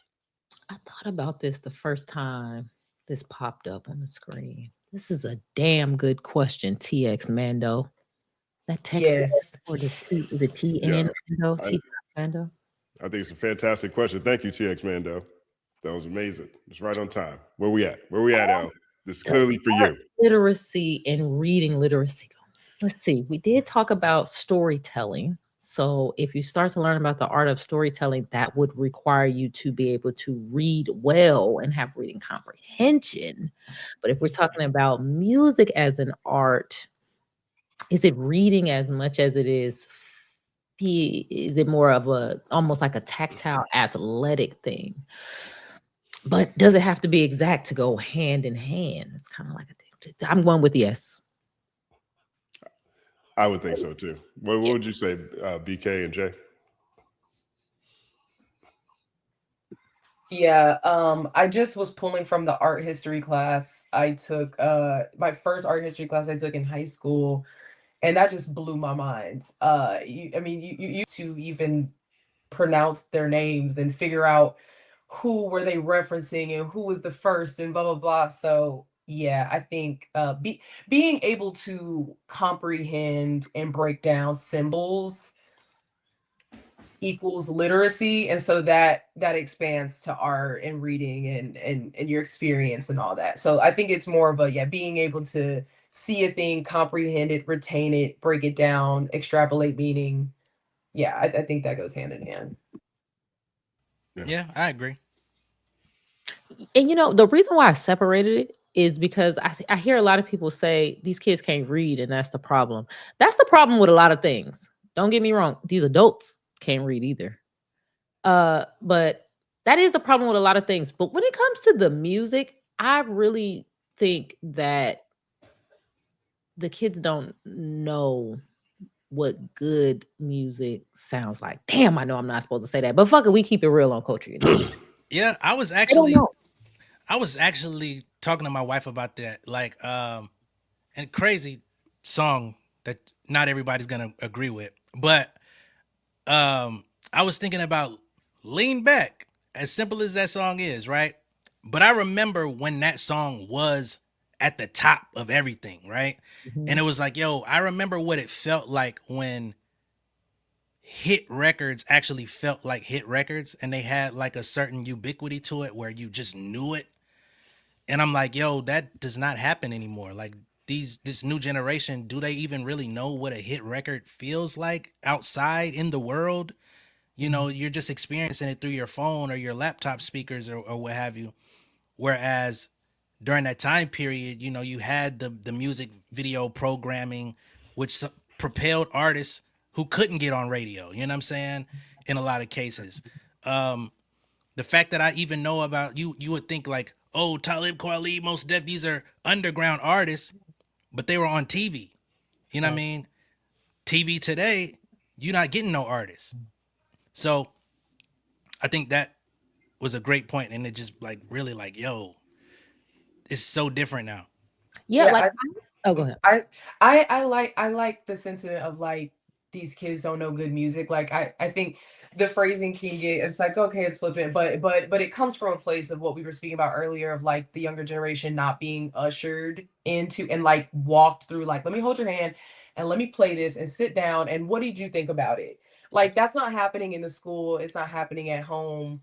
You know, because of a lot of structural things or whatever, you know, even beyond the medium of like listening to something through like the phone screen versus or the phone versus on TV. Like when I was getting ready in the morning, it was like MTV VH1 was like on my TV as I was getting ready. Like that programming doesn't exist in that way anymore. And so it's just like, can we blame a young generation for not knowing? I mean, it takes so much effort and it's like you don't know what you don't know. And so I don't know. It's I feel like the younger generation is not being guided and shepherded and shown. And like that is on some intergenerational exchange that has to happen instead of just being like, well, y'all don't know anything, you know?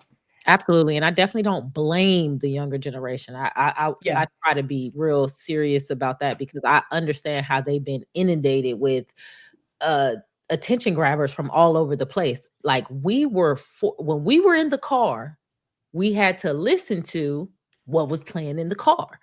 When I'm in the car, and I remember this with my son growing up around 11, 12, when he got into this headphonesy age, it's like, bro, do you hear Luther Vandross or no?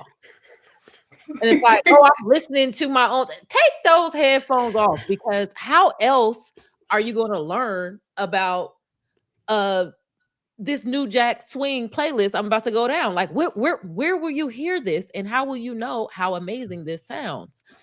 And I think I did a pretty good job because my son actually has a fantastic music palette. Thank God. Oh, what a crush. W mom. W mom. Oh my goodness. Sometimes he brings up songs. Like, you know this. But anyway, I went through this. Like I was driving a rental car that had like Bose speakers. So I guess the speakers was different. It's not like old school. Remember when people used to put like the speakers in the trunk and you could just hear music different. It was like you could feel the music while you're hearing it. I also think they don't experience that as much. It's in their headphones, and the headphones, thank God, because it probably blow their earbuds out. They don't knock like our speaker systems used to knock. I don't think they can feel the music the same way. But Summertime by Will Smith came on, and I guess I had the Bose speaker set right. fucking song is a masterpiece. And I just don't think we're getting that level of like, you had some geniuses in the room when this was created. I think we're getting like, you had a popular, cool guy in the room when this was created, if that makes sense. I mean, I think it does make sense. You know, I think there really is something to people not teaching people or teaching kids or teaching young generation about music. I also really think it's the gamification of life. You know, we're all walking scoreboards, so their indicators for what's interesting is different, right? They can see how popular something is, and that immediately equates differently. And so the things that they're looking for when it comes to what success looks like or what dope looks like are added metrics that, you know, I think blur the quality of something. Like I wrote a piece years ago for DX. It was called the "Fuck With You" era. It was like in 2014, 15, something like that. It was called the "Fuck With You" era. And the whole point of the piece was talking about how you really don't have to be that great anymore. You just need a lot of people to fuck with you. That's why I really fuck with what Z was saying earlier, right? And my example was Honey Boo Boo. You guys remember Honey Boo Boo? Honey Boo Boo is a reality show about this young girl who wanted to be in toddlers and tiara pageants, but she wasn't good. She lost all the time because she was a little round, and so she lost all these pageants. But she was so likable. She was the most likable of all these kids, and she was so likable that she got a reality show, a show of her own with her family that was about her. And the thing that she was actually trying to do, pageants, she wasn't good at, but so many people fuck with her. She became the biggest one of all.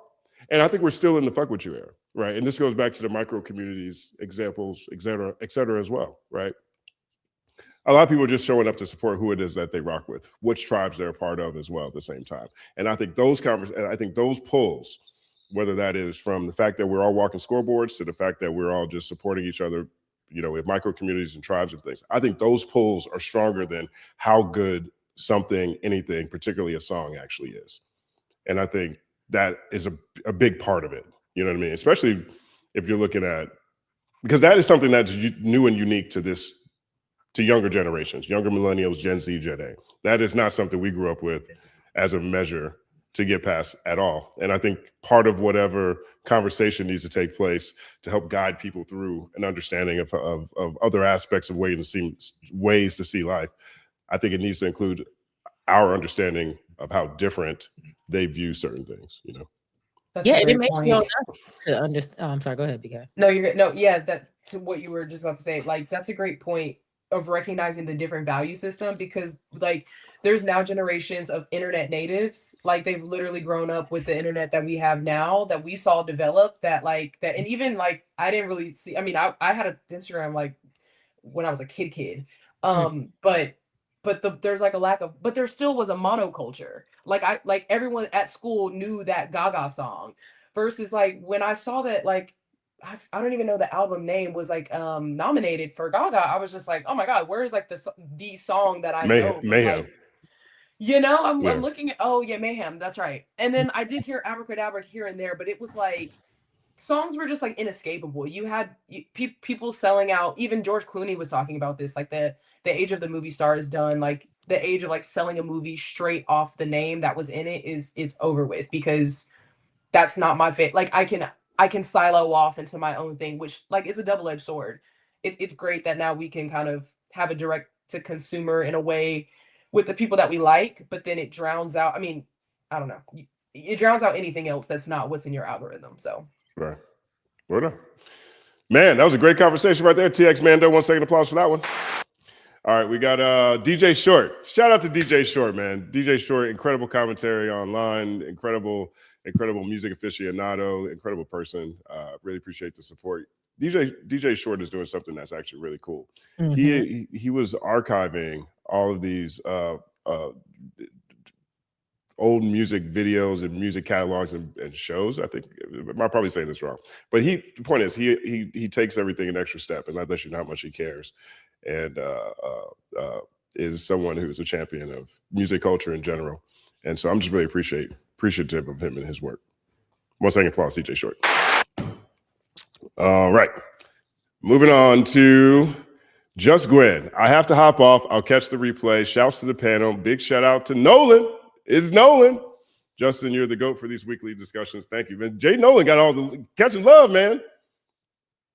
Yeah, like I said, man, these are people that tune into all of our channels, and I think, you know, from what you even told me, a lot of people were requesting me to come on here, so it's an honor, you know what I mean? Because I've been watching your content for years, so to even be like in the conversation is endearing to me. All right, 1 second applause. Thanks, Just Gwen. It's Nolan. Divine Eternally says, a cap taser on the mic when you lie in your lyrics. Cap taser. That's So, Damn, you get shocked every time you lie. That'd actually be pretty dope. That'd be pretty dope. Somebody got to talk to somebody somewhere to make that sometime soon. You know what I'm saying? Cute. Guess who's going to jail tonight? I love that song. Me too. God gonna post my bail tonight. I love that song. That song is great. I love that song. I mean, me too. Look, people got mad at me when I told them how much I like the first Vultures. I think the first Vultures is awesome. You know what I mean? I think it's like one of the best Kanye projects we've heard in a long time. And then everything after that is just like, oh no, oh gosh. Now his friends are getting kicked out of nightclubs in Miami. It's all bad over there. Tomato commented like he's actually trying to get away from like hold up, killer, please stop bringing up my past. Kanye's like, come on, man, I tried that already. I'm not doing it. I saw that. Bruh. I was like, bruh, you did not show up in a all black KKK robe and literally make a song, nigga HH, and then be like, whoa, but don't request it in the club. Like, don't wait. Yo, man, that's so. I talked about that in a video today, man. That's the problem with co-signing and putting out bullshit. You know what I'm saying? The stench just stick with you. Ain't nothing you can do about it. The internet is forever easy. That shit is crazy. So, tomato. Nevertheless, big shout out to you, Divine Eternally. 1 second applause. We got Said Debelu says the problem is people have shunned earnest nuance in storytelling, both in what they feed and consume. They would rather cut corners to receive the spotlight and frame, I guess, fame, than risk being passed over. We just out here thirsty. That's what it is. People starving. It's dry in the desert. Yeah, who was that heard rapping? They said, I'm hungry, but I wasn't thirsty. I was like, damn. Again, it's a big difference. I think it was Cameron in the Dame Dash thing. Yeah. Sorry, no. Earlier today. Yeah. You're right. Yeah, it's a big difference. Definitely. Thirsty to do anything. Yeah. This also speaks to that literacy point. Like if and back to that Netflix conversation. Like having to tell, yes, it's like the second screen thing, but like having to reiterate instead of relying on foreshadow or nuance or something maybe not being politically correct, because now maybe your thing 30 seconds of your thing will be clipped, and then that, like, the clipping culture is out of control. But like that'll be taken and blown out of proportion, and then it just destroys the integrity of what you're actually trying to say. So I don't know, it's so many things messing it up. But even like, can the consumer or the creator have enough foresight or enough literacy, media literacy, art literacy, whatever, to even like decipher nuance and things like that? I don't know. 1 second, pause. Go ahead. You gonna have to go to the next one? Yeah, I was about to go into the next I know I've been dragging it towards the end. I'm trying to.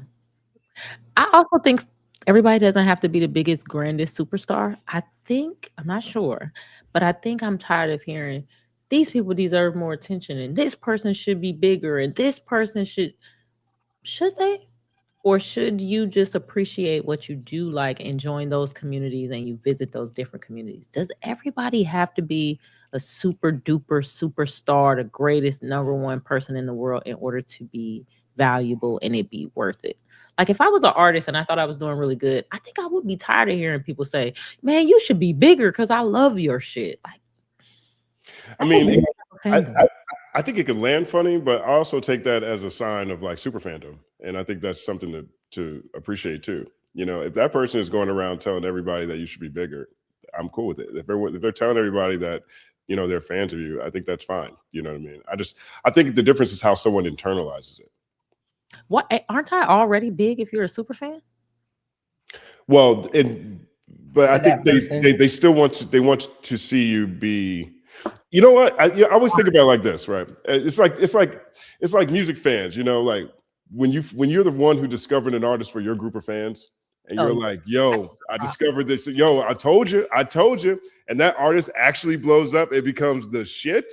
You're like, #1 super fan in my community. I'm the music expert. I win. Haha. 9-second applause to me. Right. But then if you do that and that artist doesn't blow up and they kind of fall off or they start doing weird stuff, you know what I mean? Maybe, who knows what they might be doing. A lot of weird stuff. They fall off, then people like, in that music community, you're not as certified as you felt. It reflects poorly on your taste level. Right. And because a lot of times I can be a curator of cool. Right. And a lot of times when you don't meet people who believe in you's expectations, a lot of times it goes past being agnostic. A lot of times it turns into resentment. I believed in you. I supported you. I was here. I told everybody about you. Now you want to go out here and turn in Nicki Minaj? Like it can breed resentment. You know what I mean? So I think it's about how people internalize things, because I understand where someone is coming from when they say those kind of things. I used to say that about Bone Thugs and Harmony. For a long time, I was like, yo, we winning over here. We're the biggest group in the world. And then the 2000s hit and we weren't as big. Bigger. You know what I'm saying? You know what I'm saying? We weren't as big. Now, it didn't change me and my super fandom. I just started losing a lot more barbershop conversations. Oh, and to hell with that. I'm serious. That's a personal representation. Yeah. I think I'm getting to the point where I like it. Either you like it or you don't. I don't really care, but it doesn't change the value to me. And I think I don't know. Like I said, this is still a hypothesis. This is still one of my philosophical ideas that I'm working out. I don't know if it's value, and it might get diluted if it gets super big. Like maybe this shit is outstanding the way it is, and if you become this worldwide superstar, you become something else. I agree with the notion of like not associating fanfare with value, because something could have 2 monthly listeners and it's like a valuable piece of thing or whatever. But I also see the other side of it where it's like the person is like, I just want more people to show you love and I want more people to put more money in your pocket because you're so good and these ideas are so great. But that shouldn't equate like if something is valuable or not, because there's a lot of like highly streamed. I mean, you know what I mean?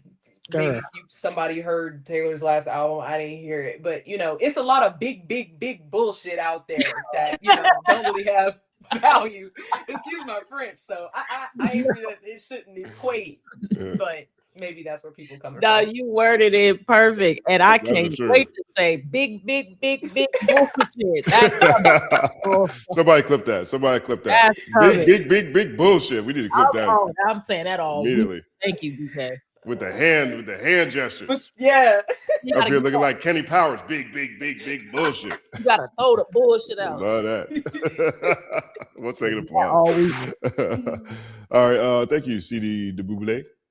I butchered that. It was not better intentional. pronounce some words. Hell no. I did it. CD Blue. CD. I did my best, man. Sometimes you get tongue-tied after talking too long. All right. Kid Anime 300 says, Elle is right. They're not thinking that's the problem. Thank you. Did y'all think I was too forceful on what I was saying? No, girl. I was like, no, you was on fire. But I think and the reason why I said that is because I was having a conversation with I have some meta buddies where we talk about like broadcasting and different things like that. And they said 98% of the people on the internet are performative. And that kind of blew my mind because I was like, you guys are assuming that. You guys are just kind of like what they were saying about how people took Dee-1. It's this expectation that everybody on the internet is performative and is doing this real deep dive thought and this is my goal, so this is how I'm going to act to reach my goal. And I think some people are kind of just going with the flow, and there's an assumption that it's performative. It takes intention to be performative. It takes like study. Like this ain't improv acting. You have to know what it is that you're trying to do and what path you're going to take forward. So I think it's a lack of intentionality more so than, oh, fuck the world. You know what I mean? Mm. I could have worded that better, but you know what I'm trying Maybe to say. they mean small stuff, like, you know, let me go make sure I got on my good shirt before I go on live. Like maybe if, like, people dressing up before they put their face on camera, maybe they're including that in intentionality. Well, yeah, that's definitely, you see, you know what I'm saying? Because I could zip the shoulders out, like I knew what I was doing. But see, So that's I feel like something is only, I don't know. I feel like it's performative when it's like insincere or disingenuous. Like it's separate from like what you would actually, because we're all like putting on, like we're all presenting ourselves, and so like how far are we stretching that like performative word? I think performative is when you're like, I'm legitimately putting on, and this is not like actually who I am, because I think that sometimes there is a performance before you actually embody like what it is you're trying to do. Like sometimes you do have to just kind of put the clothes on and be like, this is kind of what I'm trying to, or this, this is what I'm trying to, before you really get into it. So I don't know. Yeah, that's why I thought it was wrong, because it was almost like you can't trust nothing nobody say or feel because they all just performing. And I'm like, I think you might be internalizing that. And Right. Yeah. That does sound strong. That does sound strong. When's the last time you were performative, Jay Nolan? Performative. I don't know, maybe today. Like, I mean, cause we all put a little extra something, you know what I mean? So I think even if you're coming from a genuine place, you still want to drive your point home, and sometimes you got to put a little extra sauce on it. You read 1 second applause. You right about that. Raise your voice and people listen. Facts. I am not anti-sauce. 1 second applause to you, Kid Anime.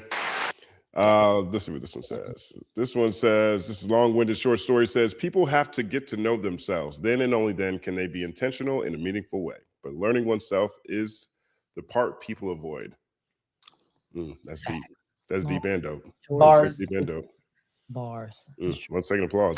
That's right there. That should be a tweet. That should be and hit you with the one self. Like we got right. You know it's real when it's the one self. One self? Like, I don't know. You bring up that one self. That's when you know it's you. That's when you perform it. The one self.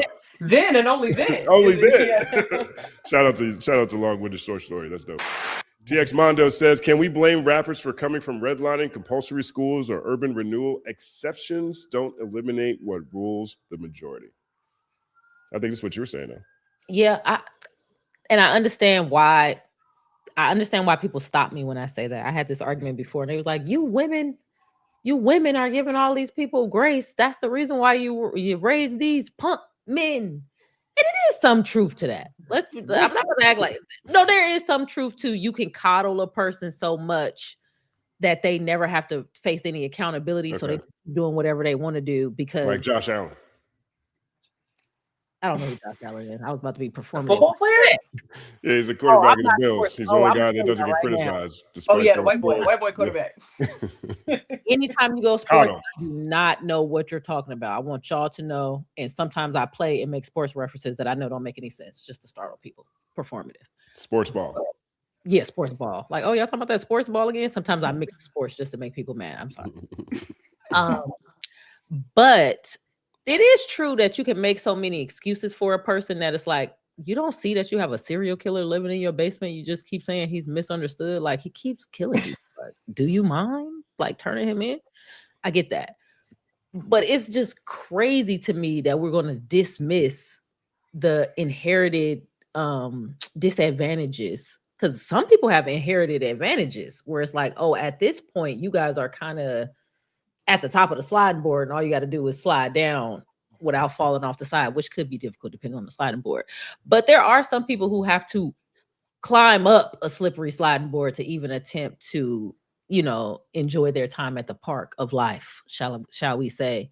And I just don't think it's fair to dismiss that. Actually, I think it's convenient to dismiss that, because instead of focusing on, hey, the people of power need to shift these conditions so that we don't have these easily expected results, it ends up being like, oh, you people that are in these situations, you need to stop being stupid. Like, no, they're human beings. Human beings get influenced in a well-studied, common way. And if you put certain people in this position, a high percentage of them are going to respond this way. So do we want to just keep shaming them, which is easy, which is in some ways punching down?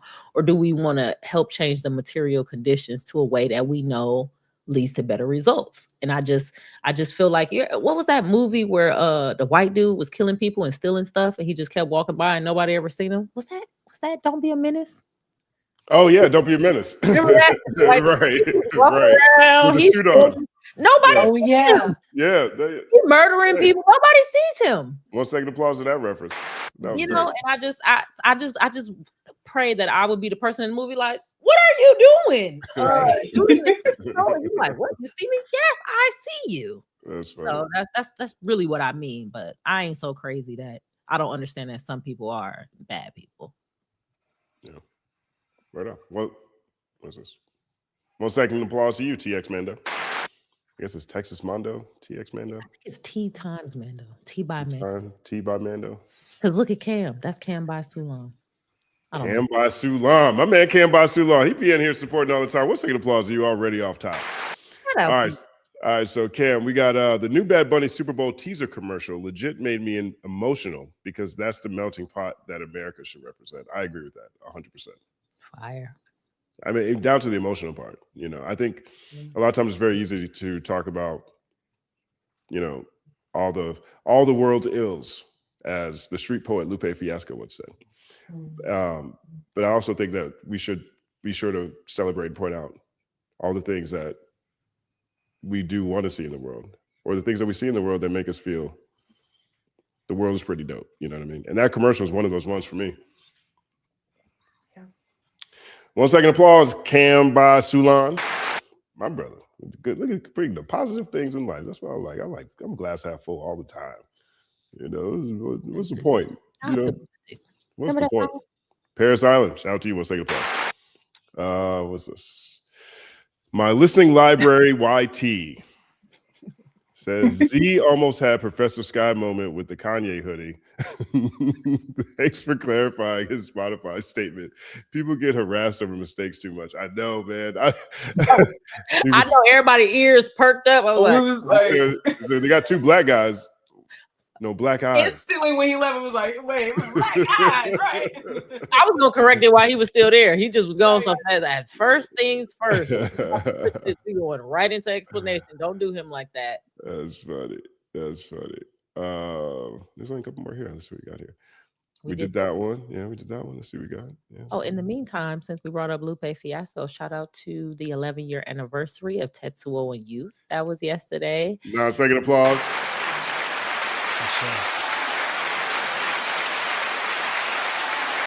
The album that houses one of the greatest lyrical masterpieces, Mural. So shout absolutely. out. Time is flying. 11 years. I actually want to show you guys this. This is something I'm actually really proud of. Let me show you something. Props. I feel like isn't Dot in the Line on that song? Yes. I mean, isn't Dot in the Line I ran that song into the ground when it came out. I love that song. He did so good. He gonna have a hook, child. He gonna have a hook, boy. That's what. But even starting it with a banjo, I was like, I'm up. Like, yeah. Seated. You feel me? So that was really fun to celebrate yesterday. What else can I shout out? In the meantime, also coming from 1st and 15th, we have Billy Blue. He has a great project, Life of Pedro. I want you guys to check that out. A lot of dance songs, a lot of introspection about her. I'm really stalling because here he goes. Let's see what he got. Whoa. Let's go. Props. Now we need to get on our prop game next time, Elle. So this is the 10-year anniversary vinyl of Tetsuo and Youth, and it has the purple vinyl. It's crazy. It's actually been sitting. Anybody's watched any video that I've done for the past year, it has been the album that was in that record player behind me. So the purple vinyl that's been there, it was there all the way up until this year because I switched it out this year. But it meant a lot to me because I did the review for that for Hip Hop DX, and I love the album off top. It was just one of my favorite albums of all time. And so, but for the 10-year anniversary vinyl, they used a quote of mine on the tag for the vinyl. Justin, oh my God. Whoa. So I was so you can see, so like, I so did my not- name is on this vinyl too, which is cool. So it says Tetsuo in youth glistens with imagination, where the judo master of juxtaposition has grown more challenging lyrically. He's also grown more naturally emotive. And so like this is one of my, so I have two of these. This one shall never be opened ever. And the other one is the one I use over there. But yesterday was the anniversary. So this is actually one of the coolest things ever happened to me in my career.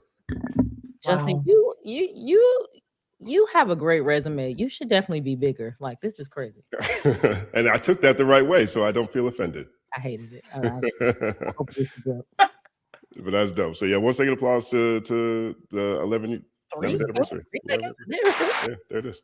You say what? That was fantastic. That was like a 3-seconder. I don't know what's going on. Okay, well, 3 seconds. Okay, we did it. Fantastic. It's all happened. Shout out to V Sorceress. V Sorceress says Justin should give himself a 9-second applause. The guest panel topic discussions have been outstanding, informative, and engaging. It's all happening. Word up. Word up. 9-second applause to us all.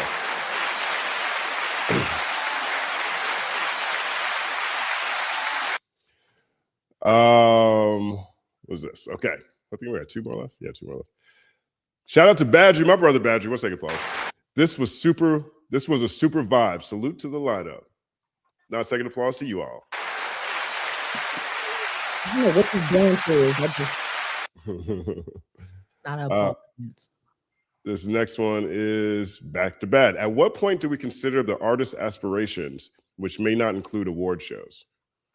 Did 3 Stacks say he don't care about awards? Well, after he won them all. Right. Like, what do you mean? 3 Stacks is the award winning.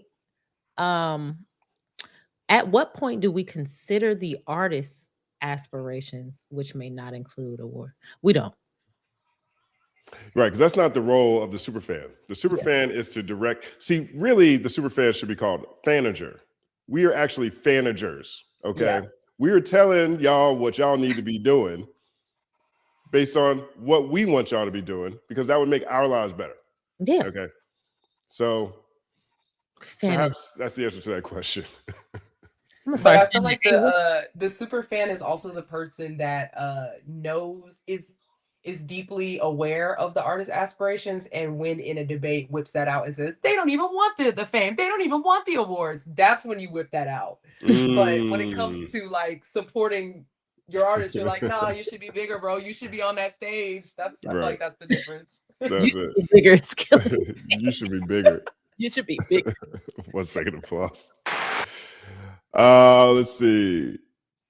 Mrs. Boyd, for you bees. Just wanted to show some love. Shout out to you all. Word up. Shout out to you too, Mrs. Boyd. 1 second applause. I'm about to say, it's been a minute since we had the J Nolan shout out. Where's one at? Here we go. Aries Girl 77. Great panel, showing love to all of you, especially my guy. It's Nolan. Bring him back. Bring him back.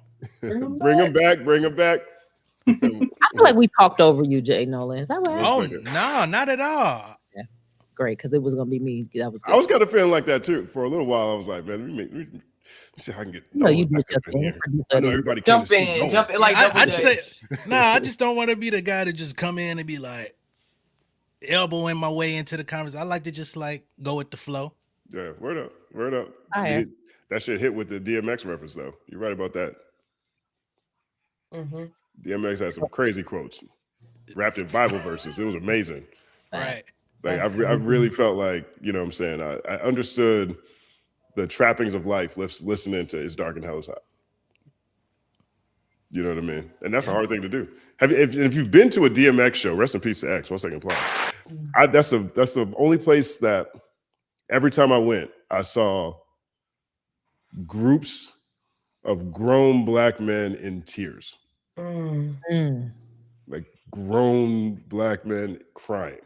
You know, every single X show I went to, never failed. One of a kind. 1 second applause. I wish I would have got to experience an X show. Me too. And the last one, That Girl Shines. Great to see Jay Nolan, king of the cul-de-sac. Nice panel. It's Nolan. Shout out to That Girl Shines, king of the cul-de-sac. That's a bar from one of my songs. Word up. That's dope. Nice. 1 second applause. That's what's up, man. That's what's up. This was a nice conversation. Do you guys have anything that you want to say, want to impress upon people? Where you want to direct them? Anything you want to say that you didn't get a chance to say earlier? Open floor.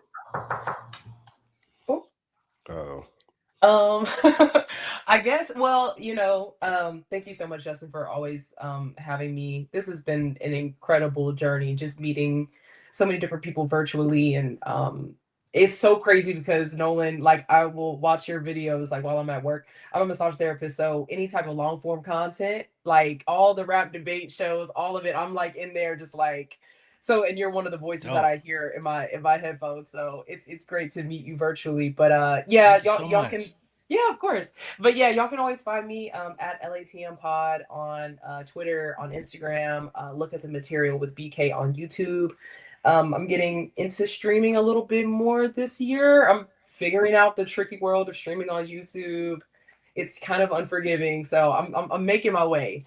But I also have a side reaction channel with my partner BK and Mogo, which is picking up a little steam, and that's been just a lot of fun because we can just hop on and react. So yeah, shout out to the chat, shout out to the mods, shout out to all y'all on the panel, and thanks for having me again.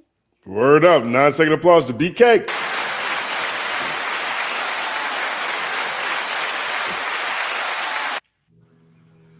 Yes, I want to say thank you to Robin, who sent me my first Cash App on Culture United, and I turned around and ordered food, and I thought I was going to be off of here before the food got here, but now I have props. Oh, hold it up again. Hold it up again. Hold on, hold it up. Okay, we're going to screenshot that. That's a big moment. That's a big moment. Gotta eat. That's when shit get greasy. Yeah. 1 second applause. But I'm Elle Janelle on all social media platforms. I am focused a lot on Patreon. You can find my Patreon. It's called Entertaining Elements, and it's spelled ELLE, Elements. See what I did there? And you can catch me on random social audio apps as well, arguing with random niggas all the time because I'm just that type of person. I also would like for you guys to check out some of the artists from 1st and 15th. We have TDK, who is a rap punk duo from Chicago. We have Billy Blue, who is from Miami. He actually just released a single that's for University of Miami, the football team. So that's really tight. And I also would like for you guys to check out Chill Spotlight. And if you can, of course, give Tetsuo and Youth a spin for the 11-year anniversary. And that's all I want from you guys. And just make sure you show up every Wednesday. See you Wednesdays. Coach United. Drop hashtag See You Wednesdays in the chat. 9 second applause to the one and only Elle Janelle.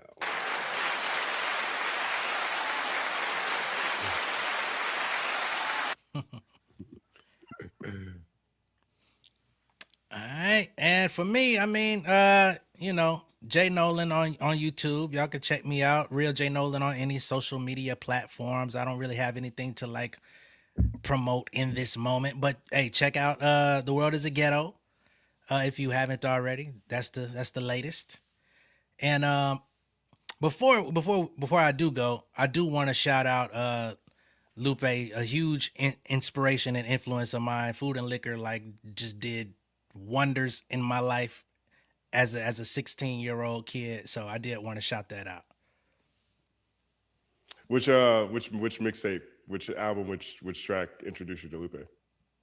I had the leaked version first. You know what I'm saying? So theme music to a drive-by was like my soundtrack for months. It actually changed the way I approach writing music and everything at the time. So, and then when the album finally came out, it was like, all right. I stayed down. My man said, it's harder than sitting with a blind man and trying to describe yellow. Yep. Come on. The one and only, it's Nolan. I'm so glad you got a chance to come through. I'd love to have you back too. Absolutely. You know that up front, man. 9 second applause.